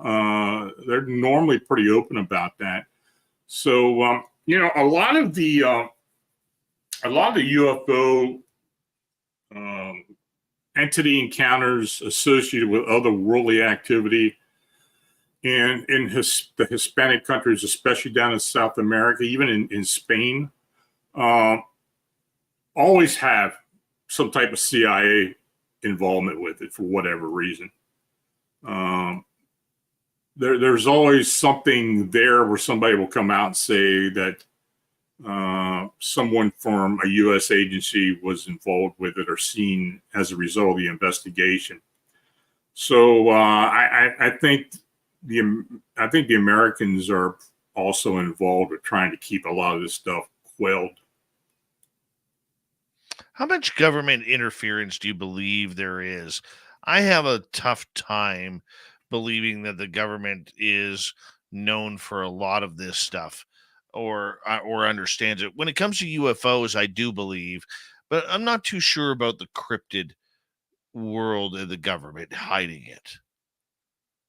I think there is some degree of involvement. Well, I just look at my encounter, in the government involvement with that back in 80, and that was back in 81. I look at the times where I've done investigations and I've been asked to back off by, the alphabet agencies over the years. I've had 3 investigations stopped in the past 40 years by parts of the government that asked me nicely to back away. I think they're involved with some things, maybe not cryptids as much as they are with UFOs and otherworldly activity, but I think they do know, and I think they kind of keep it quiet as best they can. Do you think or let me rephrase that, why do you think there's an interest in it? Well, you know how the government is, especially here in the United States. They think they can use it to some advantage, and I think that's what they'll do. And I think when it comes to the paranormal and the supernatural, just look at the MK Ultra program and some of the other stuff that the CIA was involved with and the military was involved with. I think there's an effort to militarize a lot of the paranormal. If they find a way to use it to their advantage or to our, to increase security, I think they will do it. All right, let's move to another question here. Let's go to Sovereign. Not many know the story of Jordan Maxwell seeing a pterodactyl near a sewer in the Valley of Los Angeles. Do you know this story? No, I only know bits and pieces of it. Do you know of any, or have you taken a lot of pterodactyl reports? No, I've had a lot of pterosaur reports over the years. Yeah, absolutely. Nationwide, particularly in the upper Midwest, the areas around Chicago have been some sightings as well. The pterosaur phenomena is pretty well known. Pennsylvania, we've had sightings. Yeah, some people just say they're thunderbirds. Some people say, that they are pterodactyls. The Van Meter visitor account from Iowa, I believe that was a pterosaur of some type. I've talked to investigators over the years that believe the pterosaur phenomena, that they may very well be a corporeal animal, flying being that's been recorded throughout history, even to the history of the Old West. There have been some older sightings. You got to New Guinea, the Ropin sightings, and some of that phenomena. It's pretty well known, and I think there is something to that. Yeah, Jonathan Whitcomb is still looking for the Ropin. Yeah, he is. And you know what? The top part of that Ropin triangle is north of me in British Columbia here, where apparently in a number of First Nations people go missing every year. They believe they've gone as food to this pterodactyl Ropin creature. Yeah, it may very well be. I know Jonathan is he's a true believer. So oh yeah. But he's been looking into this phenomenon for a long time. And you don't see many Mormon investigators. No. That you do not. Yeah. That you do not. He's cut from that Brandon Fugel type of. Yeah, he is. Yeah. All right. Let's get to another question here. Let's go to John. The winged creature you spoke about, is this the stereotypical Mothman? Well, if you consider the Mothman at Point Pleasant to be a stereotypical, then no, because that was an insectoid winged being. There were aspects of it that were very similar to what has been going on in Chicago and other places. The red eyes for the most part. But the wing structure and body styles they run the gamut. Now, do I believe they may very well come from the same place? Do I believe they come from the same dimension? And I do believe they're interdimensional beings. Oh, absolutely. I think they do. I think they may very well even be related to the respect that the perception of these things may be different to different people when they come to our Earth plane and we see them. So in that respect, there may be a similarity. But as far as stereotypical Mothman for what was seen in the Point Pleasant area and still seen around the same area, no, there's the perception is not the same. All right, let's move on. Let's go to Neil over in the UK. Good morning to you, Neil. Apart from the eyes changing to slits momentarily, is there a way to tell reptilian shapeshifters? Not that I know of. I know people have talked about the eyes changing and before something or, before a supposed humanoid changes back into a reptilian and back and forth. Other than that, I really don't know. I think a lot of that gets into conspiracy level. And I try to stay away from the conspiracy stuff as much as possible. But quite frankly, it goes beyond that a lot of times. I mean, I have talked to a lot of witnesses who are very believable. And this whole reptilian, reptoid, draconian, saurian phenomena, it's an enigma, but you hear a lot of different accounts. So I'm quite sure there are other aspects as to when if they do shapeshift that you can tell when it's happening. All right, let's continue on here. Sandra would like to know, hi, Lon. Have you had any sightings of cryptids at Gettysburg Battlefield or Sachs Bridge? Personally, I haven't. I know several people who have. And when you're talking cryptid, we're talking Bigfoot and cryptid canines because they've both been seen on the battlefield. I did it. In fact, I did something about that very recently on my YouTube channel. The area around Gettysburg, I mean, this whole general South Central Pennsylvania area down into Maryland is well known for cryptid activity. So the fact that they may get onto the battlefield is nothing earth-shattering. I mean, Gettysburg, there aren't many places like Gettysburg. I mean, for people who know the area, who've been on there, I know very few people that go there and aren't impressed or aren't touched by what happens there, or if they experienced anything. I mean, it runs the gamut with the supernatural, and cryptids are part of that. UFO activity is very prevalent there as well. So, but I think overall, it's the whole South Central Pennsylvania region. I think a lot of it, and I think it was kind of the perfect storm at Gettysburg because all the death and destruction and the way the bedrock and the geology is set up. I think it imprinted that land to a degree that it's just going to hold tight for a long, long time. And I think cryptids and other supernatural activity is very, very drawn to that. I love it. Love it, Lon. Let's go to UFO Witness. When will you organize a countrywide search party to investigate these cave systems? Not me. I'm not into going into caves. I'm not a splunker. I'm willing to be involved if I don't have to go in there and do it. I'm not saying I'm claustrophobic. I just don't particularly care for caves, especially tight ones. Yeah, no, I'm not cave guy either. No. Not cave guy either.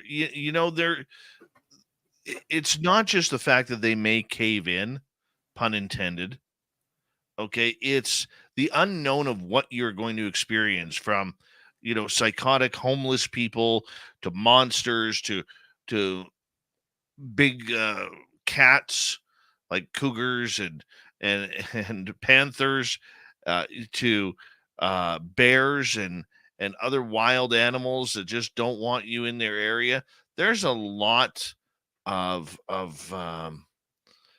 scary stuff, man, when it comes to caves. That's for sure. Yeah. So I'm not really blaming you there. I'm not. No, I think you're on the right track when it comes to that. Go to another question here. Final one from our audience. Vanessa would like to know, do you think that some of these bipedal canine entities could be engineered super soldiers?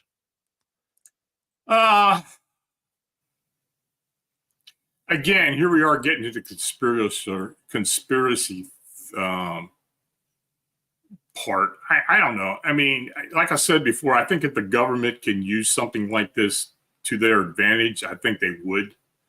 The whole super soldier thing, I don't know. I don't know if it would go that far at some point, but who knows? They may very well do it. There's been a lot of conspiracy accounts about military getting involved with using cryptids as far as super soldiers and such, even to the point of aliens and using them. But I don't know. I had to take a pass on that. I really don't know.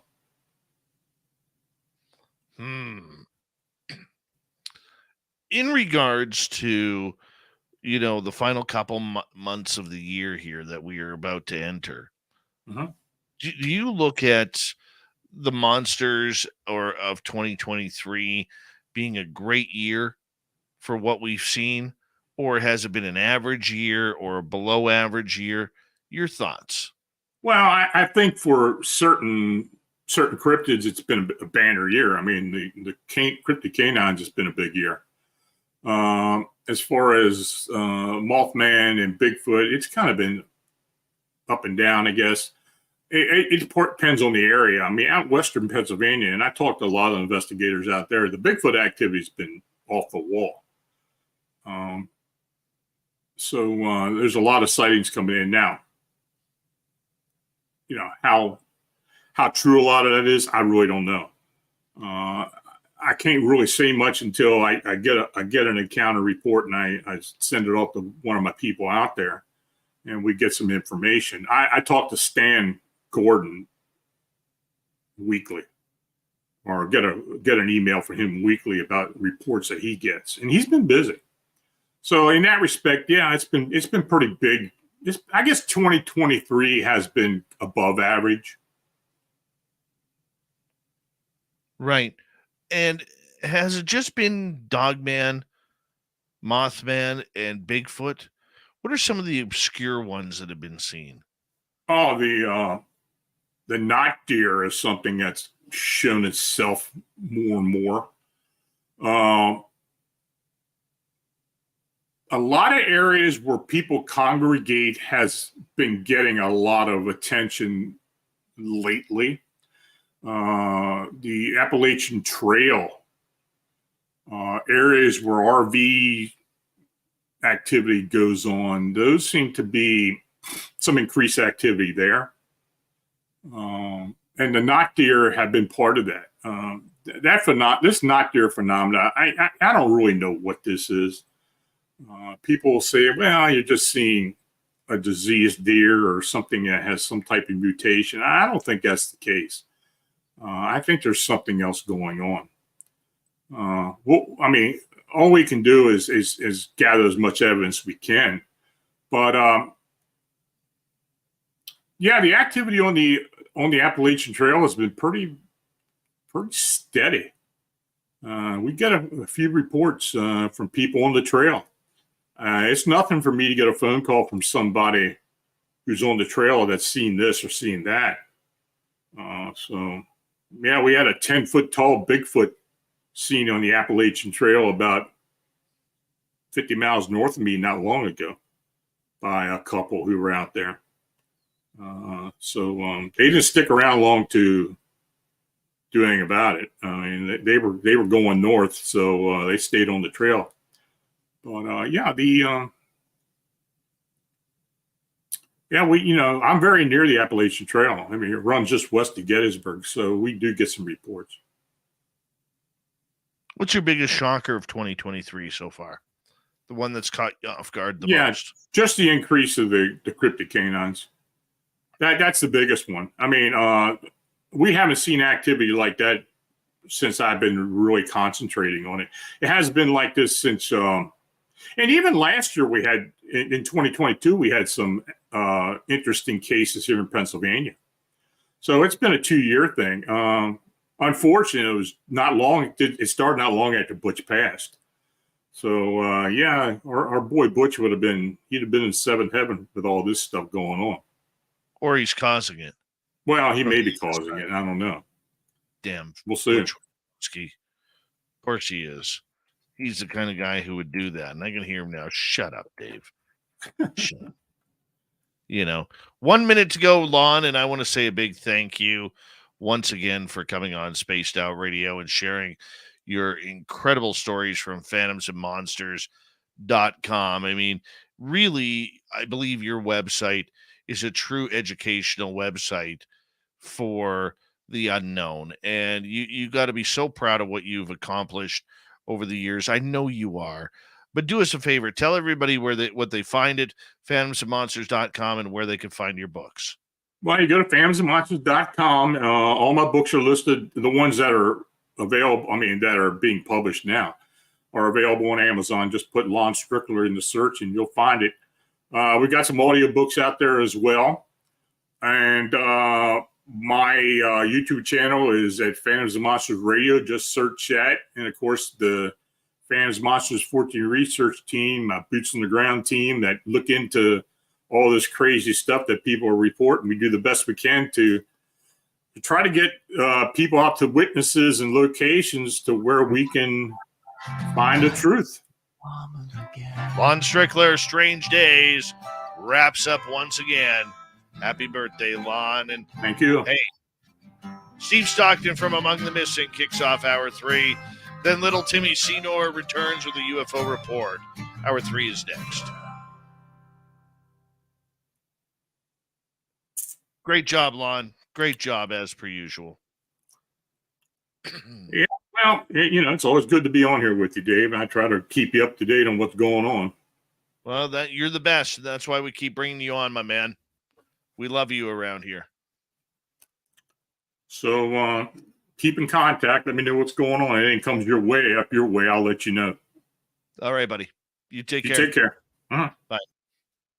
Lon Strickler, everyone. Hi, Parasolo. How you doing? Yeah, that's right, Sovereign. Fart hard, Lon. Fart hard. I'll be right back, guys.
She's getting a wee bit nippy out there.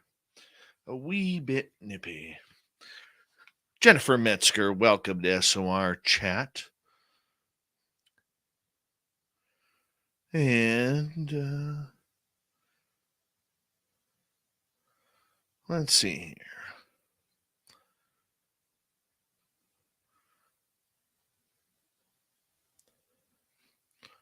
here. And happy Halloween, everybody. Sweet Robbie G will be hosting for me tomorrow night,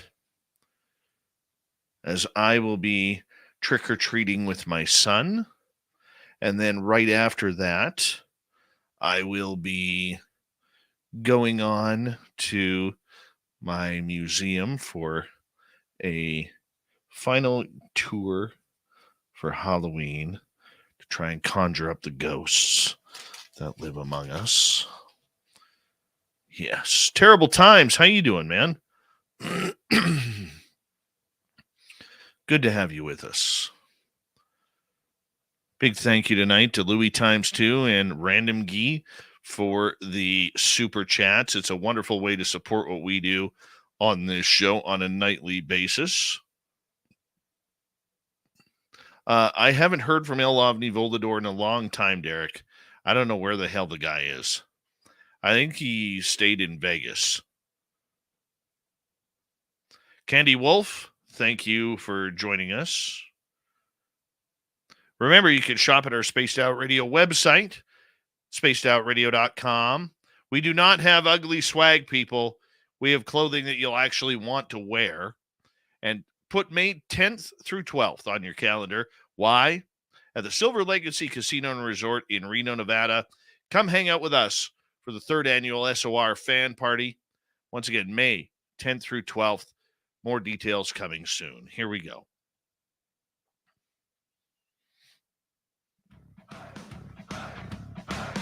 Would you like to connect with us? Head to spacedoutradio.com for all your latest show info. Now, back to Dave Scott and SOR. Here we go with hour number 3 of Spaced Out Radio tonight. Good to have you with us. My name is Dave Scott. Very much appreciate earning your listening ears wherever you are on this beautiful planet we call Earth.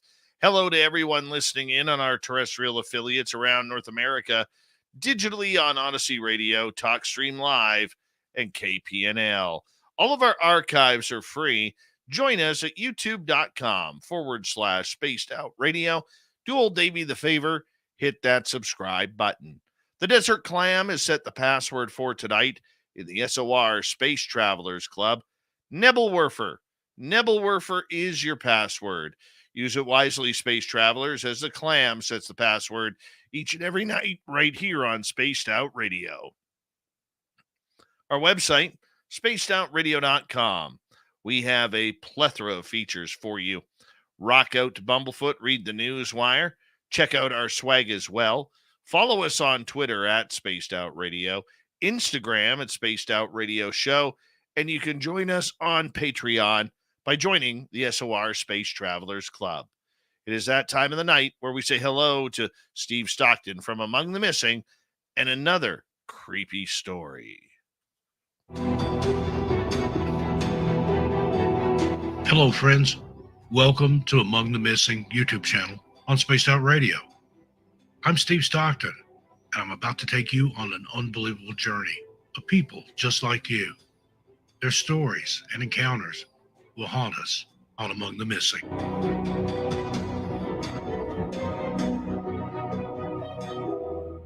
One of the most recent and disturbing disappearances in the Great Smoky Mountains National Park is that of 24-year-old Derek Luking from Louisville, Tennessee. On March 15, 2012, Derek's roommate, Ryan Molden, became concerned after Derek failed to show up for his orderly position at Peninsula Hospital in Louisville, Tennessee. When I left, his alarm was going off and went off the entire time I was going to work, and I thought maybe he'd left and forgot to hit his alarm, said Ryan. Knowing this was out of character for his friend, he contacted Derek's parents. After speaking with Ryan, Derek's family made an overnight trip from Virginia to Tennessee to look for their son. I never thought we would lose Derek. It would just be to find him, his father, Tim Luking, said. On Derek's computer, they found that he had searched the Great Smoky Mountains and booked a micro hotel in Cherokee, North Carolina. On Saturday, March 17, 2012, at 4 a.m., Derek was recorded leaving alone on the surveillance cameras of the Microtel Inn and Suites in Cherokee, North Carolina. He was carrying a small backpack. Police allowed the family access to the room where Derek had slept the night before. They found a Bible on the bed and a partially empty liquor bottle on the floor. His dad said the way the items were positioned suggested that Derek was struggling with a decision. Later that same day, Derek's family found his white Ford Escape parked in the lower lot of Newfound Gap on the Tennessee-North Carolina state line at 8:30 a.m. They alerted park officials of his disappearance, and Derek was officially reported missing. A note containing the cryptic phrase, "Don't look for me," was found inside his vehicle, along with Derek's wallet and keys. The cryptic note was not addressed to anyone in particular, and even Derek's distraught family thought it could have been left for Park Service employees so they would not tow his vehicle in his absence if he were planning to be away for an extended time. The Rangers asked me if Derek would take his life, and I said up until now I would have said absolutely not. But there, in the circumstances, there was that possibility, his father Tim said. Earlier that year, Tim noticed a change in Derek. He started drinking a little bit and smoking cigarettes, which was highly unusual for him, Tim said. He wasn't happy with his job, where his life was going. His family revealed that Derek was a fan and avid follower of extreme outdoorsman Bear Grylls, and most likely had enough survival skills and equipment to endure an extended stay in the wilderness. Before his disappearance, Derek purchased park maps and a sleeping bag, but left those behind. His family stated he took a day pack, granola bars, an axe, a Bear Grylls survival tool pack, several pages of a military survival manual, and a headlamp. Park spokesman Molly Shore told Knox News that Derek might have wanted to get lost and live off the land, but got in over his head. However, it is peculiar that nobody can confirm whether Derek actually went into the park on the day of his disappearance. This suggests that he might have gone missing while still in the parking area before he had a chance to even enter the park. Even though Park Service employees stated that the Newfound Gap area was busier than usual that fateful day, not one person in the park, employees, hikers, or otherwise, could recall seeing Derek. Even the Park Service admits it would be highly unusual for someone not to pass Derek on the hiking trails. The search for Derek included scores of personnel along with canines and helicopters. Thousands of missing person flyers were tacked along trails and passed out to hikers traveling in both directions. Concerns of foul play arose when another young man, Michael Cochini, went missing on March 18th. Michael's vehicle was discovered along Newfound Gap Road on March 20th. "We have no idea what happened to them," said park spokesman Bob Miller. Sadly, Michael Cochini was later found deceased in the park. Despite extensive search and rescue efforts, no trace of Derek was ever found. I'm not blind to the fact that he could have died. Someone could have taken his life. It could have been an accident. But we all hope that we don't know something and he is out there, roommate Ryan Molden said. Derek was quiet, but he wasn't meek. He had a servant heart, went overseas and helped the poor and those who needed a voice, said Ryan. Tim Luking said of his son's disappearance, "We are still hoping to find out what happened to him. It's a difficult thing not to have any closure on the situation." So what happened to Derek Luking? Did he choose to disappear, or was he the victim of foul play? Anyone with any information regarding Derek's disappearance is asked to contact the National Park Service Investigative Services Branch at 888-653-0009. Those people who go missing. It's just so weird at times how they just vanish into thin air, isn't it? That's why we love Steve Stockton around here. Excuse me, from Among the Missing. And if you want more, just go to his YouTube channel, youtube.com/Among the Missing. Make sure you hit subscribe. He's got dozens of stories just like that. All right, from the missing to the mysterious. It is that time of the night where we say hello to little Timmy Senor and the UFO Report. Nobody's gonna know. They're gonna know.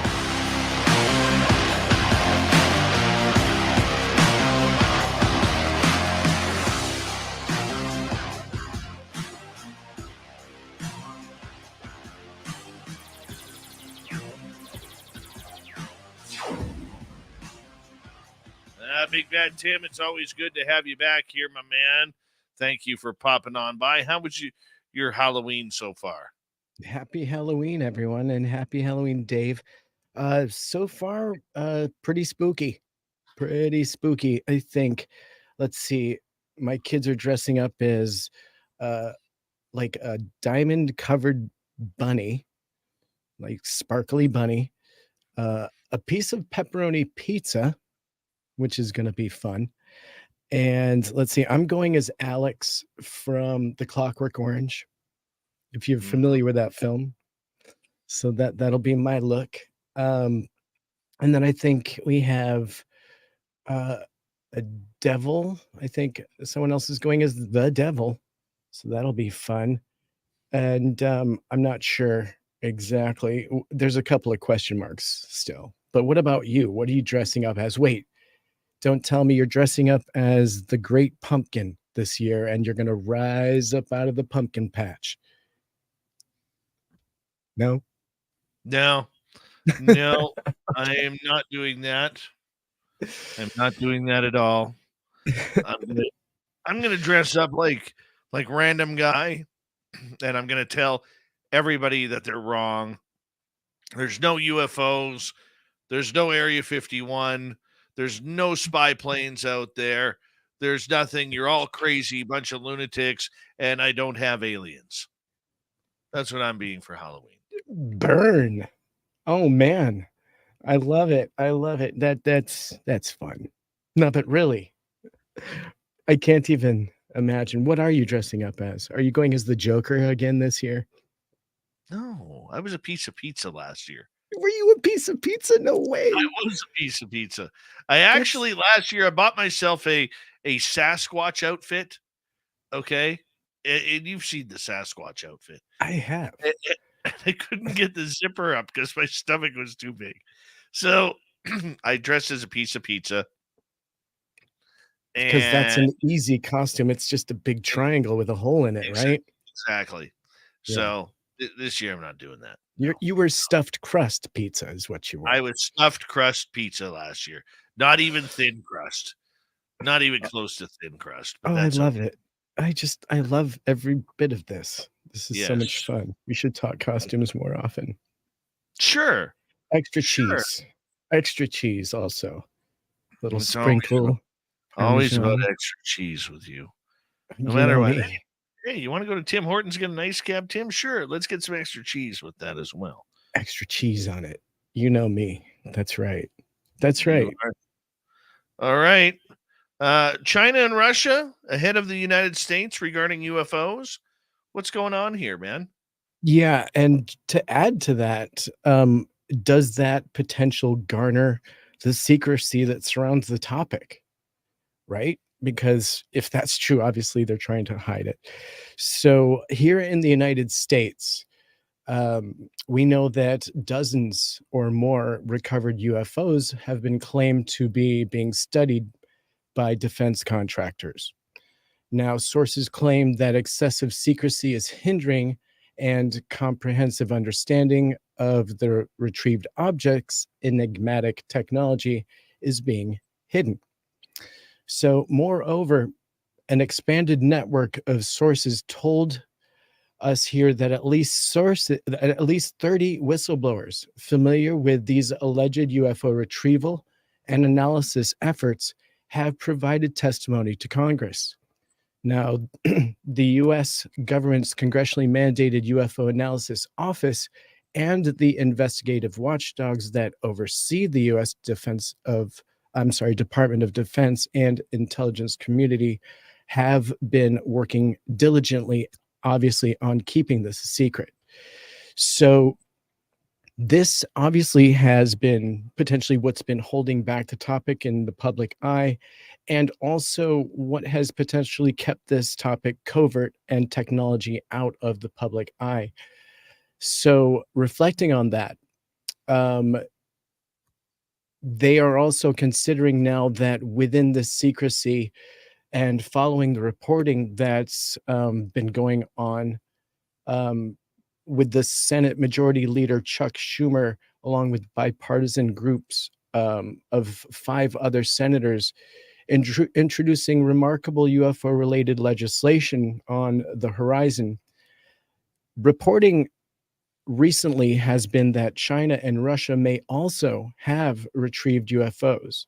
And so language in the legislation alluding to, quote, increased potential for technology surprise from foreign adversaries, end quote, is taking on a particular significance. So while the exact details of foreign UFO retrieval and reverse engineering efforts remain murky, Grush in particular described a publicly unknown Cold War over recovered and exploited physical material. And so a competition with near-peer adversaries over the years to identify UAP crashes and landings and retrieve the material for exploitation and reverse engineering. So this was in order to garner asymmetric national defense advantages. But what we've ended up with is massive amounts of secrecy within our own government on this topic, and then compartmentalization of all of the technology. And so this new article from The Hill covers in depth all of the details that are being discussed here with this potential. But Dave, I would love to get your take, and I am going to go into mystery mode here for Halloween. Oh my. I love mystery mode. You know what? It's going to be interesting to see how this story actually comes out, because can we really trust anything that comes out from China and Russia? I mean, they're not known for their truth. They're known for playing games over the years. That's what communism does over the years. All right. And the idea, Tim, that they are ahead of us in the UFO game, I do not believe that for a second. But I do believe that if they had the opportunity to do so, they would be jumping at it like anything. Okay? Because there is a Cold War going on for technology. And let's face it, space is the final frontier. And if you own space, you're going to own a lot of territory on this planet. And how do we get there? Alien technology. Right? Could it be? We can assume. Right? But nobody is going to come forward, whether it's the US, China, or Russia. They're not going to come forward and state what they have. Now, we know that Russia has had their own Roswell incident. A lot of countries have. Canada has, Brazil has, okay, France has, Italy has, Australia has, China has. There are a number of incidents around the world that really pique the interest, and we don't know how far advanced they are in these subjects. But it does also tell me, Tim, that while this UFO Cold War is going on, it makes it more understanding that the United States has to keep a secret on what they have recovered and what they are currently potentially reverse engineering. Because if they give that up, the only people that they are hurting is their own Defense Department. Because if there's anybody out there that we could hope, and I use the word hope in capital letters, would bring this technology to humanity, it would be the United States. China wants to dominate the world, so does Russia. And the United States, well, whether you believe them or not, we know they're holding secrets of certain technologies. They're going to do that under the military-industrial complex, number one. And number two, they're going to do it for the sake of defense of not only the United States, but the Western world. There's a lot of hell on this planet right now. And giving up your secrets for the sake of trying to win the UFO game is not one of them that would be a good chess move. Your thoughts?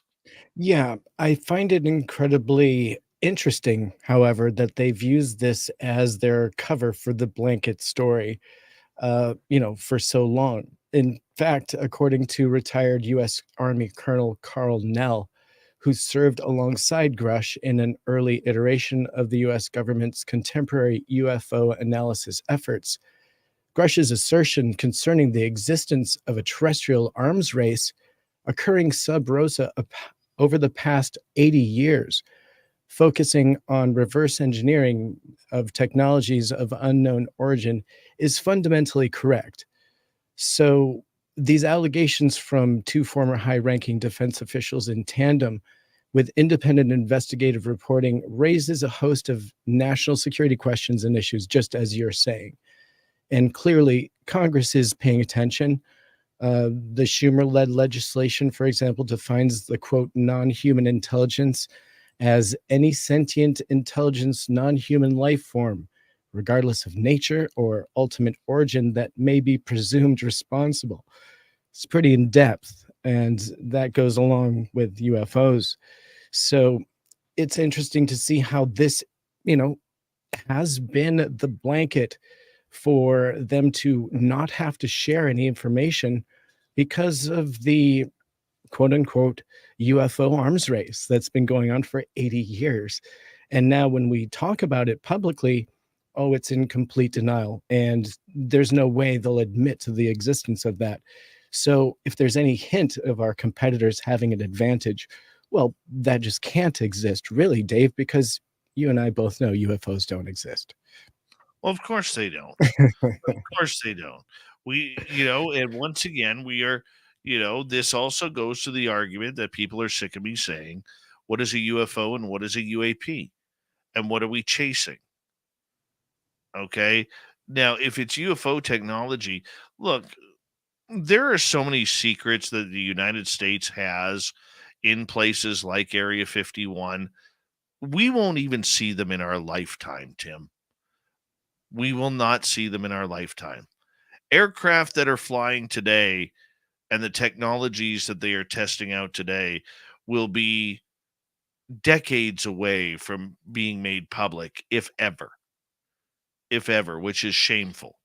Because if it could help humanity today, we should be able to capitalize on that. And unfortunately, it's not going to happen. And it sucks because I do believe that there is technologies out there that could help a lot of what is going on this planet. I don't know if we have 0 point energy.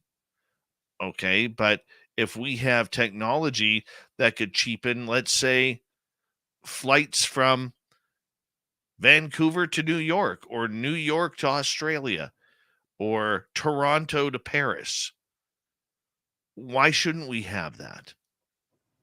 Why don't we deserve that? Okay. Rather than making missiles like China is that fly at hypersonic speed in order to evade the missile system that protects the United States. Okay. We're still preparing like it's after the World War II, where we're got to be worried about blowing each other up. And you'd think we nearly, 90 years later, 80 years later, we would have grown up from that crap. And we haven't. And it's not just America. People love to blame the US on this. It's not just America. It's the Middle East who's still partying like it's 1499. Okay? It's Russia playing their games. It's China playing their games. North Korea and their big bouncy beach ball trying to figure out what the hell they're going to do in life. Okay? It just gets a little tiring because if we actually work together, okay, and it's not just boomers, people, there's idiocy in every age group, except maybe Gen X, because we seem to be the only normal ones. Right? But Tim, I mean, with 20 seconds to go, it's sad that a lot of these toys that are being played with today, you and me and many other commoners are never going to see it because we're not good enough to see it. We don't deserve to see it, according to some people. And that is what really bites. When we return with the UFO report with our good man, Tim Senor, NASA's new push to track unexplained objects. Great. They're getting back into UAPs. And apparently there are warnings about trying to contact aliens. Come on. Oh, we're going to get into this. A busy final half hour of Spaced Out Radio coming up next.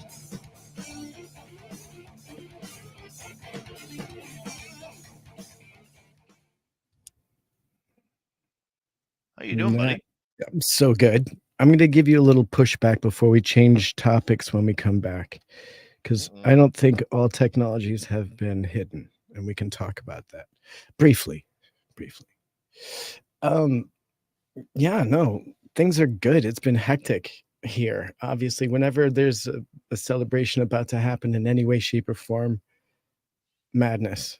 I mean, obviously, and last minute costume changes, in the morning before school, sudden decision like these shoes don't work, so everything has to change. It's fun. It's fun. Totally fun. Yeah, It's totally fun. that's great.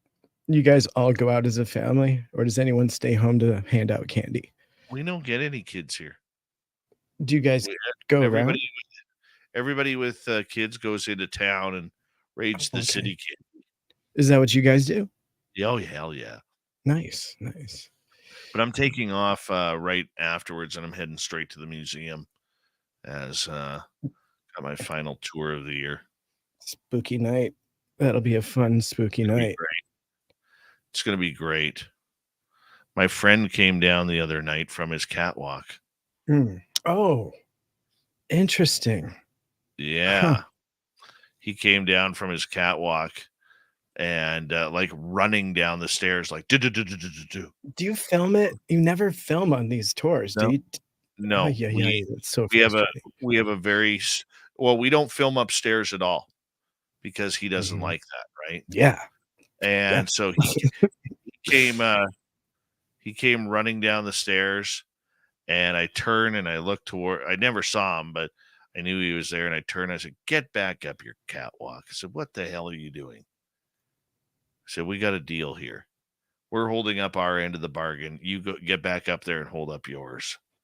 All of a sudden, you hear thump way up on the catwalk. Yeah, it's kind of cool. I know you like the catwalk. I like the devices that we had up there that were going crazy. So fun. That's a great spot. You're so lucky to live near it. Literally, it's right around the corner. It's so great. Peter Benton, how you doing, buddy? Good to see you. And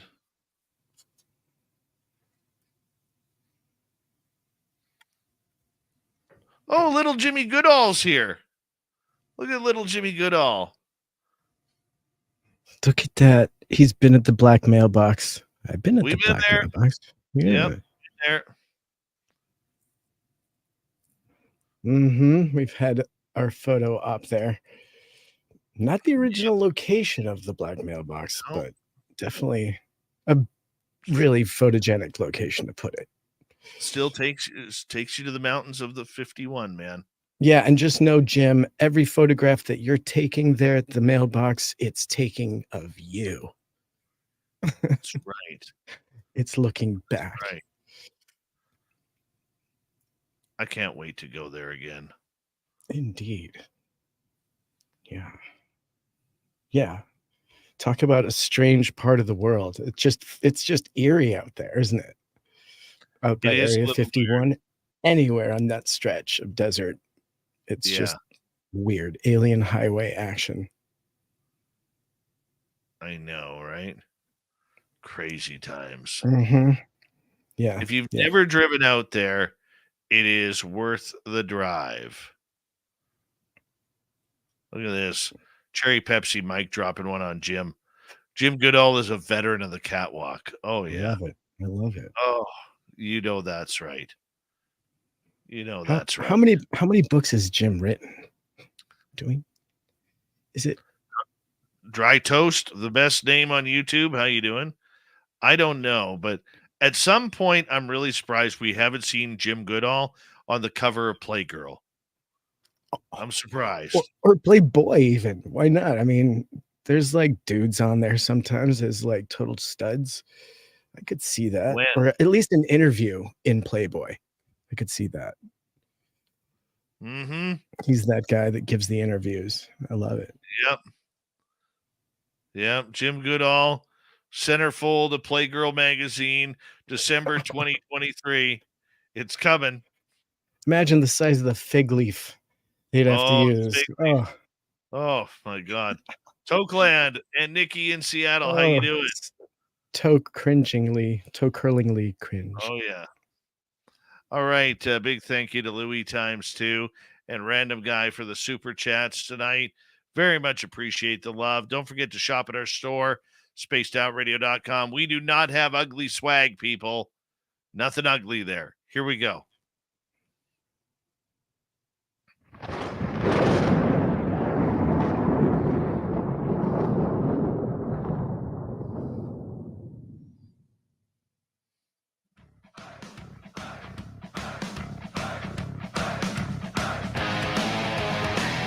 Here we go with the final half hour of Spaced Out Radio tonight. Thank you for joining us. My name is Dave Scott. Very much appreciate earning your listening ears. Reminder to all of you that if you've missed most of this show or others, check out our free archives at youtube.com/Spaced Out Radio.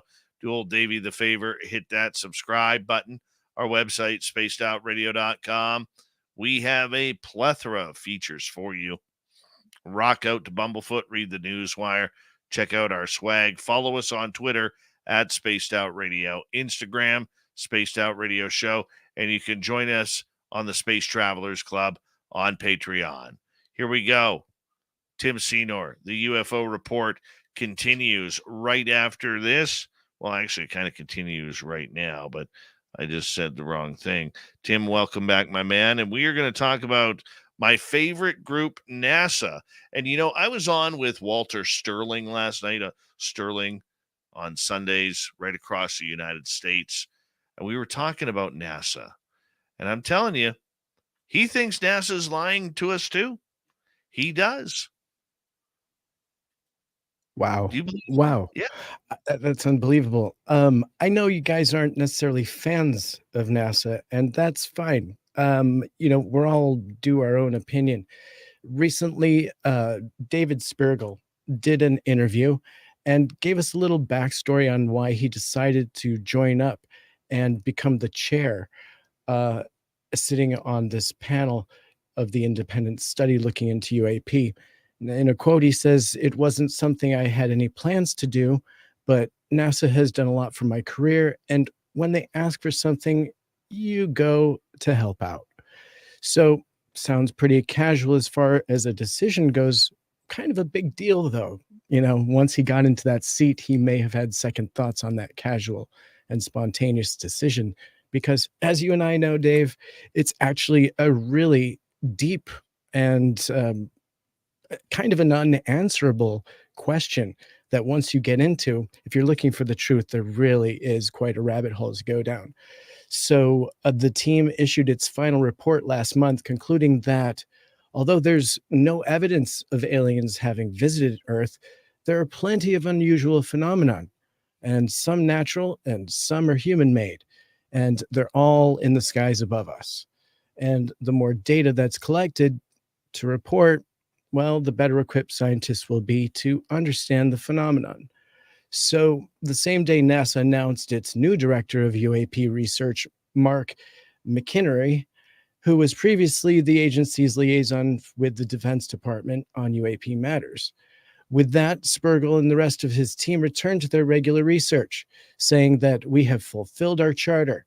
And he wrote this in an email going forward in this interview, saying, "We were glad to help NASA with this, and we learned a lot. Worked with good people, no regrets." Pretty to the point. And so recently he furthered his discussion with the team's work, and the interview was conducted over Zoom and by email. And they conducted it kind of just to see if there was any more that they could get concerning his interaction with the team that he'd put together. And so he was saying that it's in part an exercise in rebranding. It's also what he's saying he thinks as an exercise in being more accurate, because many of the things may not be flying, right? So terminology he's talking about here. Also, almost certainly some of them are floating. A bunch of the events are almost certainly balloons, drones, planes. Some are clouds. There are some events that are not well understood, but some of them, when you look into them, have conventional explanations. And so the question goes on to say, so you're on record saying that even though something's unexplained, there's no reason to think we're talking about extraterrestrial origins. And David Spergel's answer is, that's right. You start with conventional things first. So a lot more in this interview coming from undark.com. Dave, you're not a fan, and this is kind of why. And I have to tell you, for this to be the director of that group, essentially the person that was the spokesperson, the organizer, and the person that kind of put all of the information together in a way that was going to be presented, it was a little bit disappointing and underwhelming, seeing as this is the president of the Simons Foundation, right? And so good background coming as an astrophysicist from Princeton University. It's just very disappointing. So, I may not necessarily agree with the whole idea being a failure, because I think conceptually NASA should be doing honest research, but this is not a representation of that, unfortunately. Well, stage number 1 for NASA should be honesty. Okay, if you want to know what's going on in space or on this planet that's flying in here, it isn't about UAP or UFOs. It's about honesty. People look to NASA to be the police and the lawyers and the journalists of what is going on out in space. That's what an astrophysicist is, to learn what's going on in outer space and how it's going to affect planet Earth. When you can't get honesty out of this 4-letter agency that is run by the Air Force and Navy, that's the problem right there. And more people need to call that out. We got to stop with this yay NASA crap. Every time they mention the word UAP or UFO or we're going to find out, you already know, you sick son of a bitches. Okay, pardon my language. You already know the answer. And that answer is, you've been lying to the American and world public for more than 70 years regarding your rockets going up into space, your shuttles going up into space, your test aircraft going up into space. You've been lying. And I don't understand why we in the UFO world are so afraid to stand up against NASA and say, no, you're wrong. You're wrong. There's enough evidence out there, and not even anecdotal stories, but video, audio, clippings from testimonials that have been put out there regarding what NASA truly does know about this. And it just seems like when all of these smart people come together, they get stupid. Okay? And the scientific community, like the SCU, backs that stupidity. We have fighter pilots who are backing that stupidity. How can all of these people go dumb when it comes to one subject? UFOs. And I am so sick of it, Tim. I am so sick of this topic. And I know you bring it up because you want to get me a rise out of me. I know you do that. It's in the news. Well, I realize it's in the news. Yeah. Okay. But why can't we have some transparency? Yeah. Why can't there be a journalist out there to show some integrity to actually ask these people, why are you lying? You know it. Anybody can go get the information of the astronauts who've seen things. The audio is out there. The videos are out there. Okay? There are photographs out there. Tim, you've seen the photographs. I've been handed the photographs. 3 of them. Okay. Imagine walking on the moon and seeing a UFO fly by. Guess what? There's a photo of that. Tim's seen it.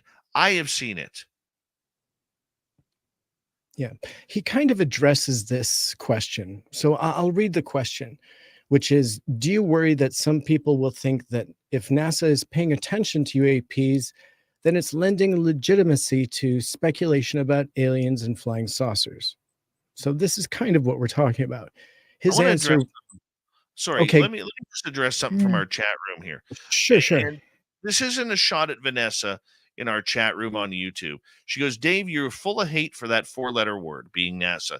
You got to let that go. I can't let it go because other people are supporting this. Okay? Other people are supporting this lie. And if we continue to support this lie, how do we get ahead? It's not that I don't like NASA. I love NASA. I get excited when I see rockets going into space. I stare up at the sky each and every night that I can to watch the satellites and to count the satellites. And I often wonder, just like a child's brain, okay, what is that satellite doing? Is it putting television in my house? Is that the Sirius XM satellite? Is that something that can spy on me if I throw it up the middle finger to it? Right? Is it, I think it's cool that when I see the International Space Station fly over, I immediately take a picture of it and I tweet it out saying, "Hey guys, how you doing? Did you see me waving?" I'm like a child that way because space is incredible. Have you seen the moon the last few days? Yeah. It's been massive and beautiful. I love NASA. I don't like the way that they are trying to screw with humanity and lie to humanity about what they truly know. And the problem that we have, Vanessa, and anybody else who thinks I'm going overboard with this, is there is more than ample evidence that shows that they are lying, but nobody ever questions them on it. Everybody just falls in their laps like lap dogs to be petted over the head by Bill Nelson and his team of liars. Okay. And let me say this. Okay. I don't like the way the UFO community calls each other out, especially with the word lying. Just because you don't believe someone's story doesn't mean they're lying.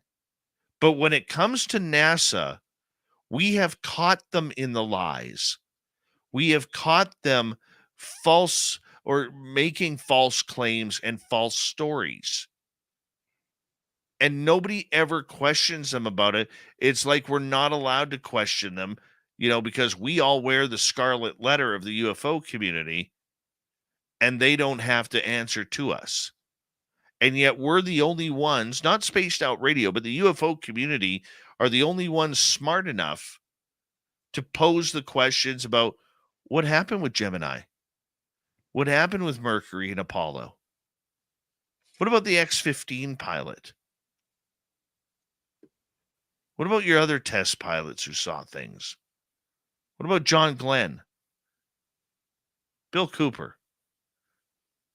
Many others. Story Musgrave, if you want to get into the last few decades. And many others. It's crap. And they're lying. Sorry, Tim. According to Dan Spergel, he says that we tried to walk the tightrope between, in sense, two communities. You had some people who were colleagues who felt just even discussing this topic was inappropriate and would bring legitimacy to it, and others on the other side who felt that there's a vast conspiracy of hidden alien bases, and unless we disclose NASA's hidden alien bases, we were covering things up. So that kind of addresses the thoughts that there are conspiracies there and how he felt about that. But No, your points are absolutely valid, and I was not trying to No, bum you no, up bringing it up, but no. I'm yeah, just trying to address the I, question. But Tim, wouldn't you like to see more of the UFO community band together and call them out for the disgust that they are? Okay, I yeah, I think that the films that are being put out there with evidence speak loads. You know, Darcy Weir, filmmaker, should be on every major news network with his films, whether you like Darcy or not. Okay, and there's a number of people in the UFO community who were not a fan of him. Personally, I think he's a good guy. Okay, he should be on every major news network with his films exposing NASA for the liars that they are. That's the truth of it. Let's move on to we're not allowed to contact aliens. Why not, Tim? I love it. Yeah, the search for alien life has been ramped up by NASA this year, of course. And so the experts are warning that hunting for whatever's out there might not actually be the best idea. So it looks like Mark Buchanan claimed that contacting aliens would be dangerous and advised us not to do it back in about 2021. Now, Mark is a physicist and has done the math. And this week, speaking out, he has said that shedding a little light now here, uh, it could be incredibly dangerous to attempt to make contact. In short, very. Comparing this to ants, he said, if they can travel to visit us, their technology is probably way ahead of ours, including maybe having a way to travel faster than light. And along with that, if they don't like us or don't consider us to be intelligent enough, well, they could probably wipe us out quickly. So, yes, this is a frightening prospect. They could be like ants with a queen in charge, like the movie Aliens, or they could just be like big cats that hunt alone and might come to our solar system to hunt, like in the movie Predator, right? Now, they could also be like the aliens in the TV show V, who see our planet as a resource and want to use us and our water, or they may see us as a threat and want to destroy us before we get too advanced, like in the movie Independence Day. Now, interesting that there are all these films that have already put out speculation for us so we can kind of visualize all these potentials. But the search for alien life took a huge leap forward this year with NASA failing to rule out that many of the UFOs spotted on flying around the Earth were controlled by beings of another world. Now, the space agency even appointed someone whose sole job it is to take on the task of alien hunting. And we know moving forward that astrophysicist professor at Arizona State University has even gone so far as to say that it's completely silly premise once you realize the amount of technology and the magnitude of effort it would take to cross light years of space to fight a war like that. So, conflicting opinions from pretty intelligent people out there. We know that cinema has definitely projected a few potentials at us, but another potential is that they would come a long way, but just watch and just observe. Like this last professor was saying, that it's a long way to come just to wage war. So, Dave, I love a lot of the concepts there. What's your idea? Where are you at with this? Because you've been at this for decades. I'd love to get your take. Decades. It's been 1 decade, man. One. Okay. Yeah. Okay. Look, Should we trying to. contact? I think if it's done properly, we should. Okay. Look, you just don't go throw a bunch of meat on your backyard, hoping that the local puppies will come by and have a snack. You could get anything from foxes to coyotes to bears to mountain lions or whatever. If you're in my backyard, at least, you have to be careful with what you do. Okay, you don't walk into a place and just drop your phone number all over the place because you don't know who's going to call. What you have to do is you have to put out the intention. Okay? You have to put out the intention of what you want. You don't want the bad guys around. You look, not all aliens are good here, people. We talk a lot about the peace, love, and lighters, man. Okay, but not all aliens are good. Some of them want to do things to you, whether it's check out your butt, whether it's put needles in your eyes, whether it's other things, break your limbs. We've heard a lot of things. How about start taking your children or your grandchildren, and you have no control over that? There's some scary stuff there. But if you do get in contact, wouldn't you want to know that it's right, that it's proper, that you're doing it the right way? I would, right? Yeah. And that's what we gotta learn. And I'm not even going to talk about NASA on this one because this is a personal quest for humanity. I say if you want to contact aliens, go for it. Go for it. I'll even show you how. But make sure you put your right foot forward. And make sure you're doing it properly so that way you're trying to withhold the bad guys from coming in and ruining the rest of your life and keeping the good ones in that are there to help you.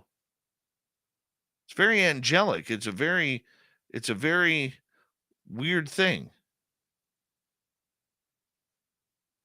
Indeed. Okay, but your thoughts, Tim. We got 10 seconds.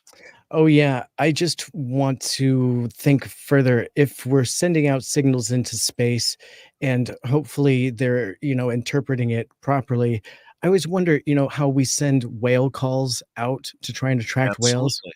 Well, it's a recording of a whale, but we don't know what it's saying. It's kind of like that. Difference is the aliens know what we're talking about. We got Mr. Ron Bumblefoot Thal rocking in the background with Little Brother is watching. Bumblefoot is the official music of Spaced Out Radio, rocking us in and out of every single show. Get your horns up for the guitar god himself. Special thanks to everybody listening in at work, at home, in your cars, wherever you may be. Thank you to everyone in our chat rooms tonight. YouTube, Twitch, LGAB, Facebook, Spreaker, LinkedIn, the Space Travelers Club, and on Twitter at hashtag Spaced Out Radio.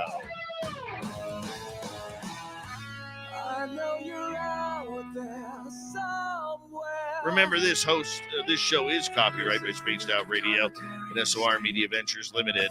Thank you so much for choosing to share your evening with us, because together, my friends, we own the night. Mr. Bumblefoot, we need a favor. We need you to take us home.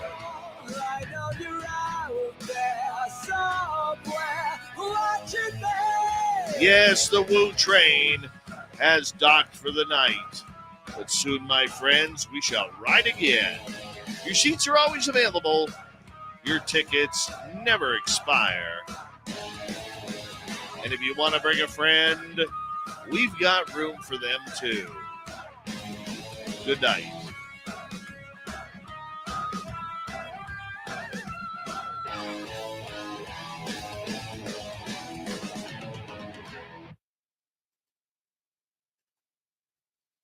There we go.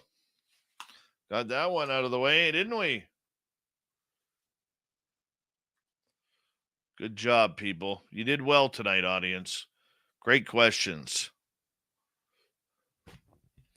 Great questions. Good job.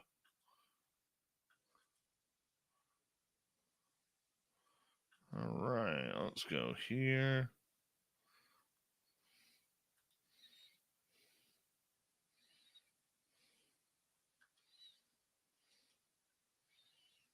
And close that up. Close that up.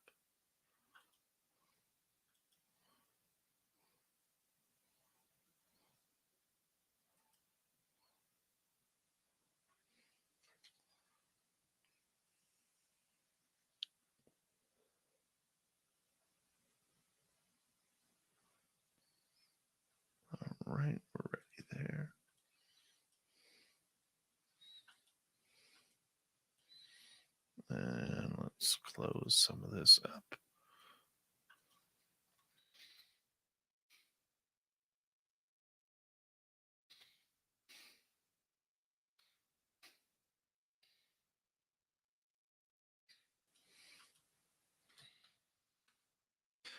Two seconds. Setting up for the editing process of the radio show.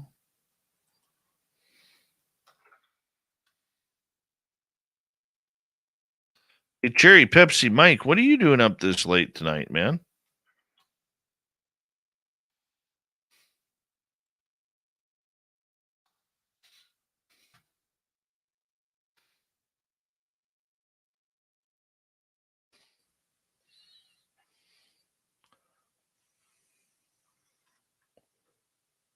Oh, Vanessa, please don't take what I said about posting a comment as a cheap shot. I know the way you meant it. I totally do. But I just wanted to address it because I thought you brought up a very good point, okay, that I do push it hard. I do. But it's like sometimes for me on sometimes for me when I see this stuff going on and nobody else is paying attention to it, it really, really irks me that other people are supporting this. And I don't think I'm in the wrong. I really don't think I'm in the wrong.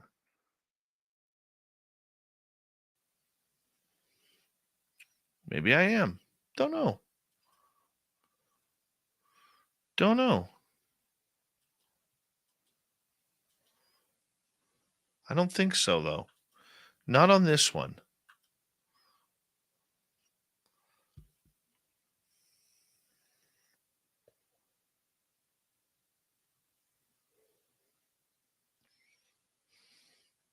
You know, and I'm just tired of seeing good people in this community get screwed because of stupidity. Okay? And there's too much of that happening. Too much of that happening.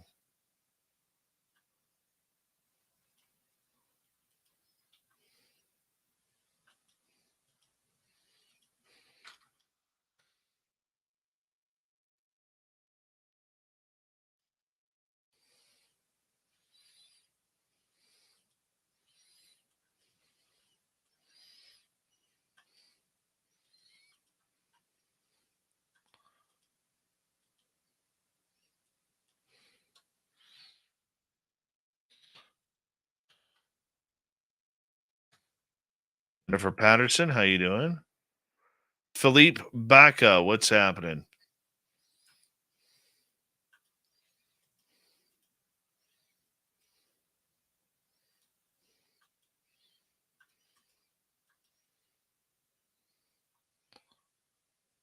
Tim Mothman, I have no idea. I don't even know how they're starting. All I know is that during the show that they're going crazy, and I've had to turn off my I've had to turn off a lot of them. I don't even know how they're starting. You know, the funny part about it is the majority of the people in there have zero clue what SOR is. That's what I find funny. I take a good laugh at that.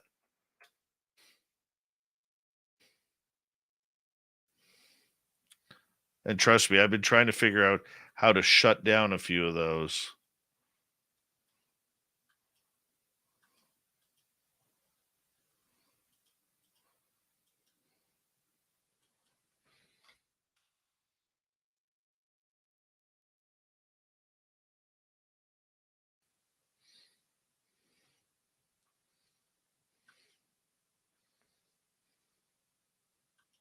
The hell is oob?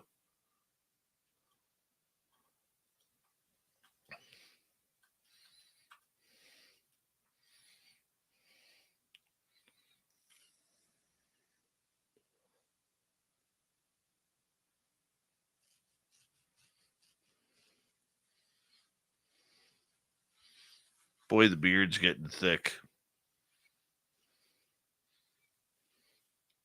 Getting real thick.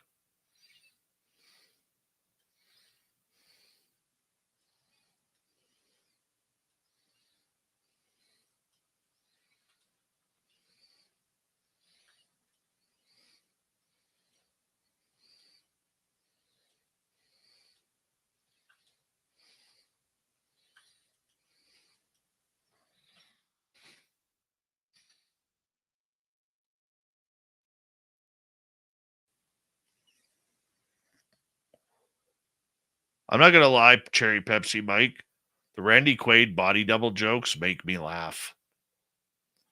They do.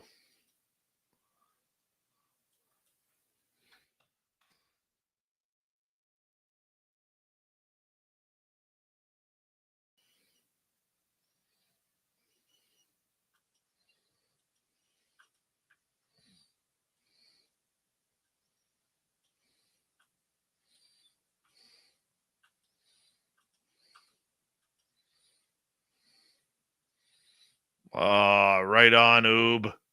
Sending me a new beard. I'm excited. I might raffle this one off at our fan party. See who wants it.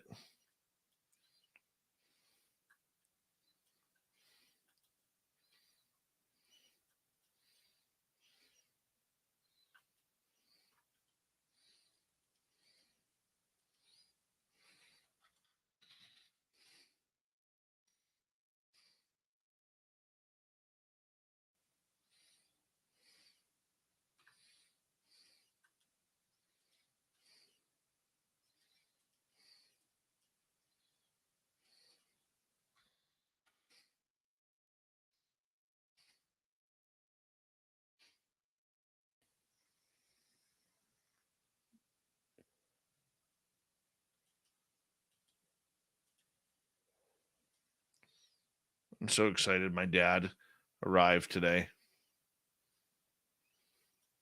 He hasn't been up here since way before my mom passed. Like, did he come up on a couple day trips?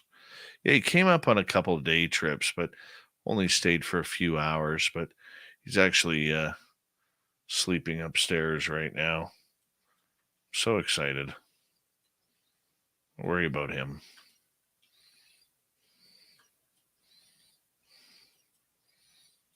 I'm going to take him into the forest tomorrow.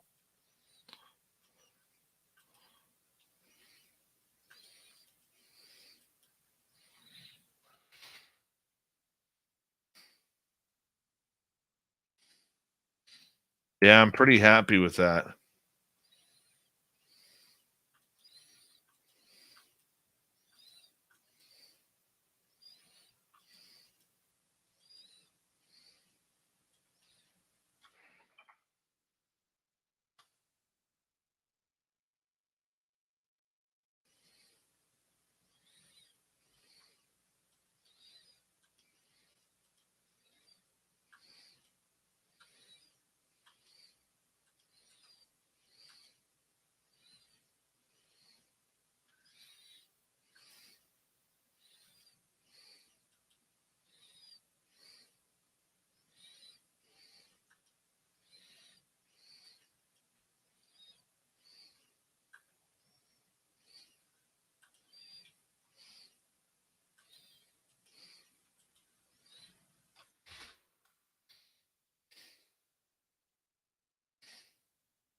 Give me 2 seconds here, people.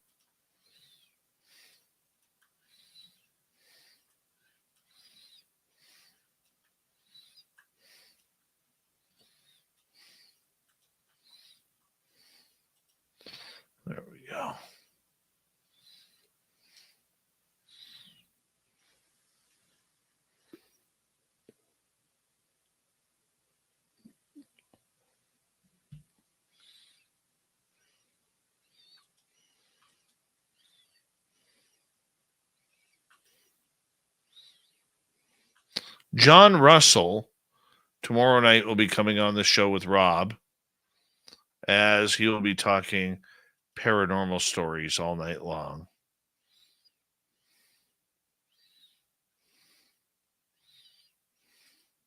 It's going to be a great show tomorrow.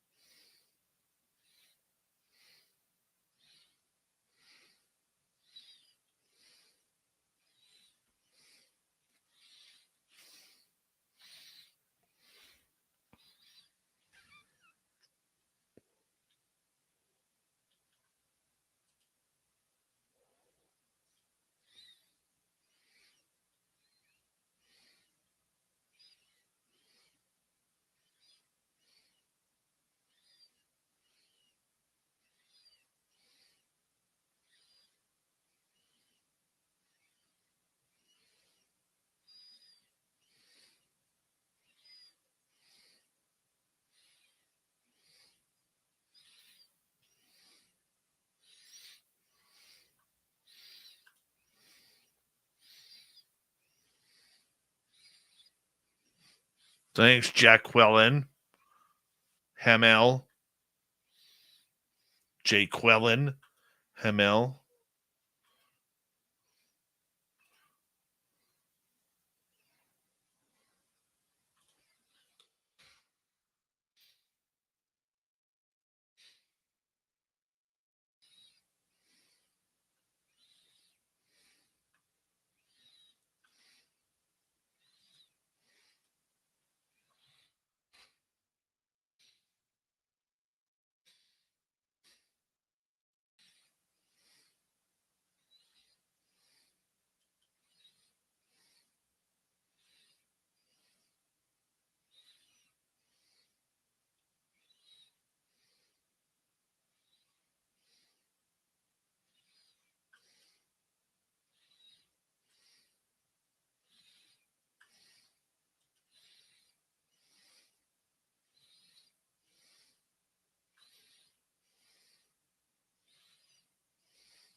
Jay Quellen. A.A. Ron.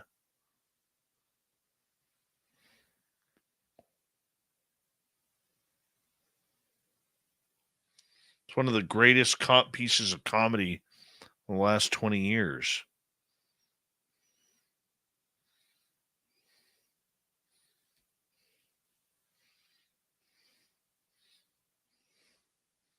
Darik. D Nice.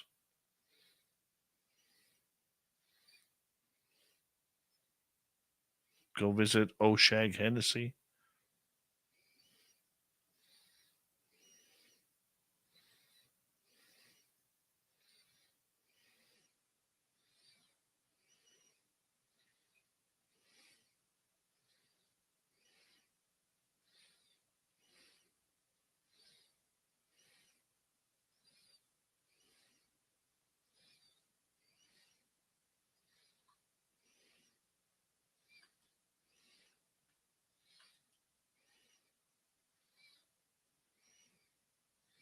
By the way, did anybody see Mr. Beast's latest video?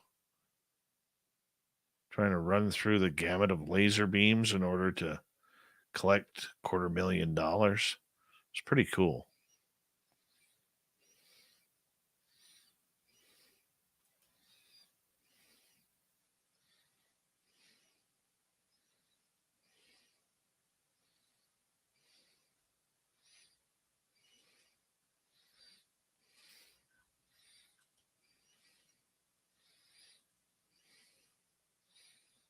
Big thank you tonight to Random Guy and Louis ×2 for the great super chats.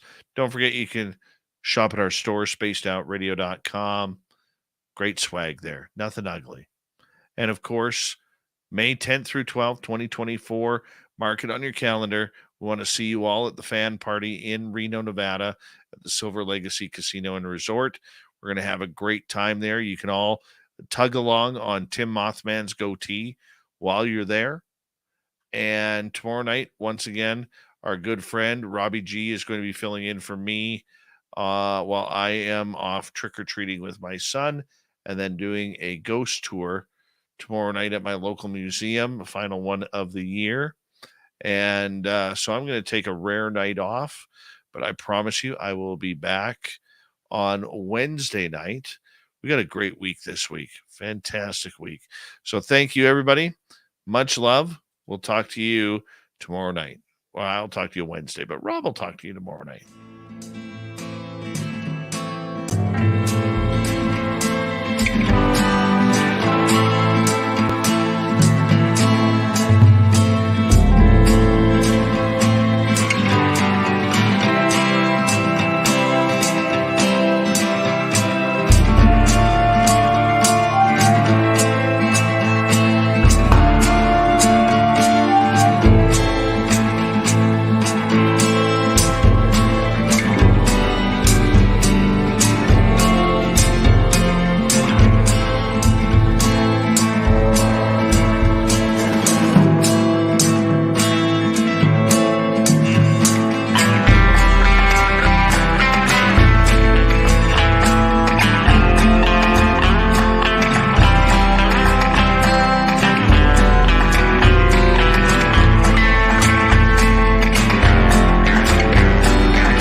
Stay healthy, my friend. You too. You need bail money, give me a call. Always, Dad. Take care. You too.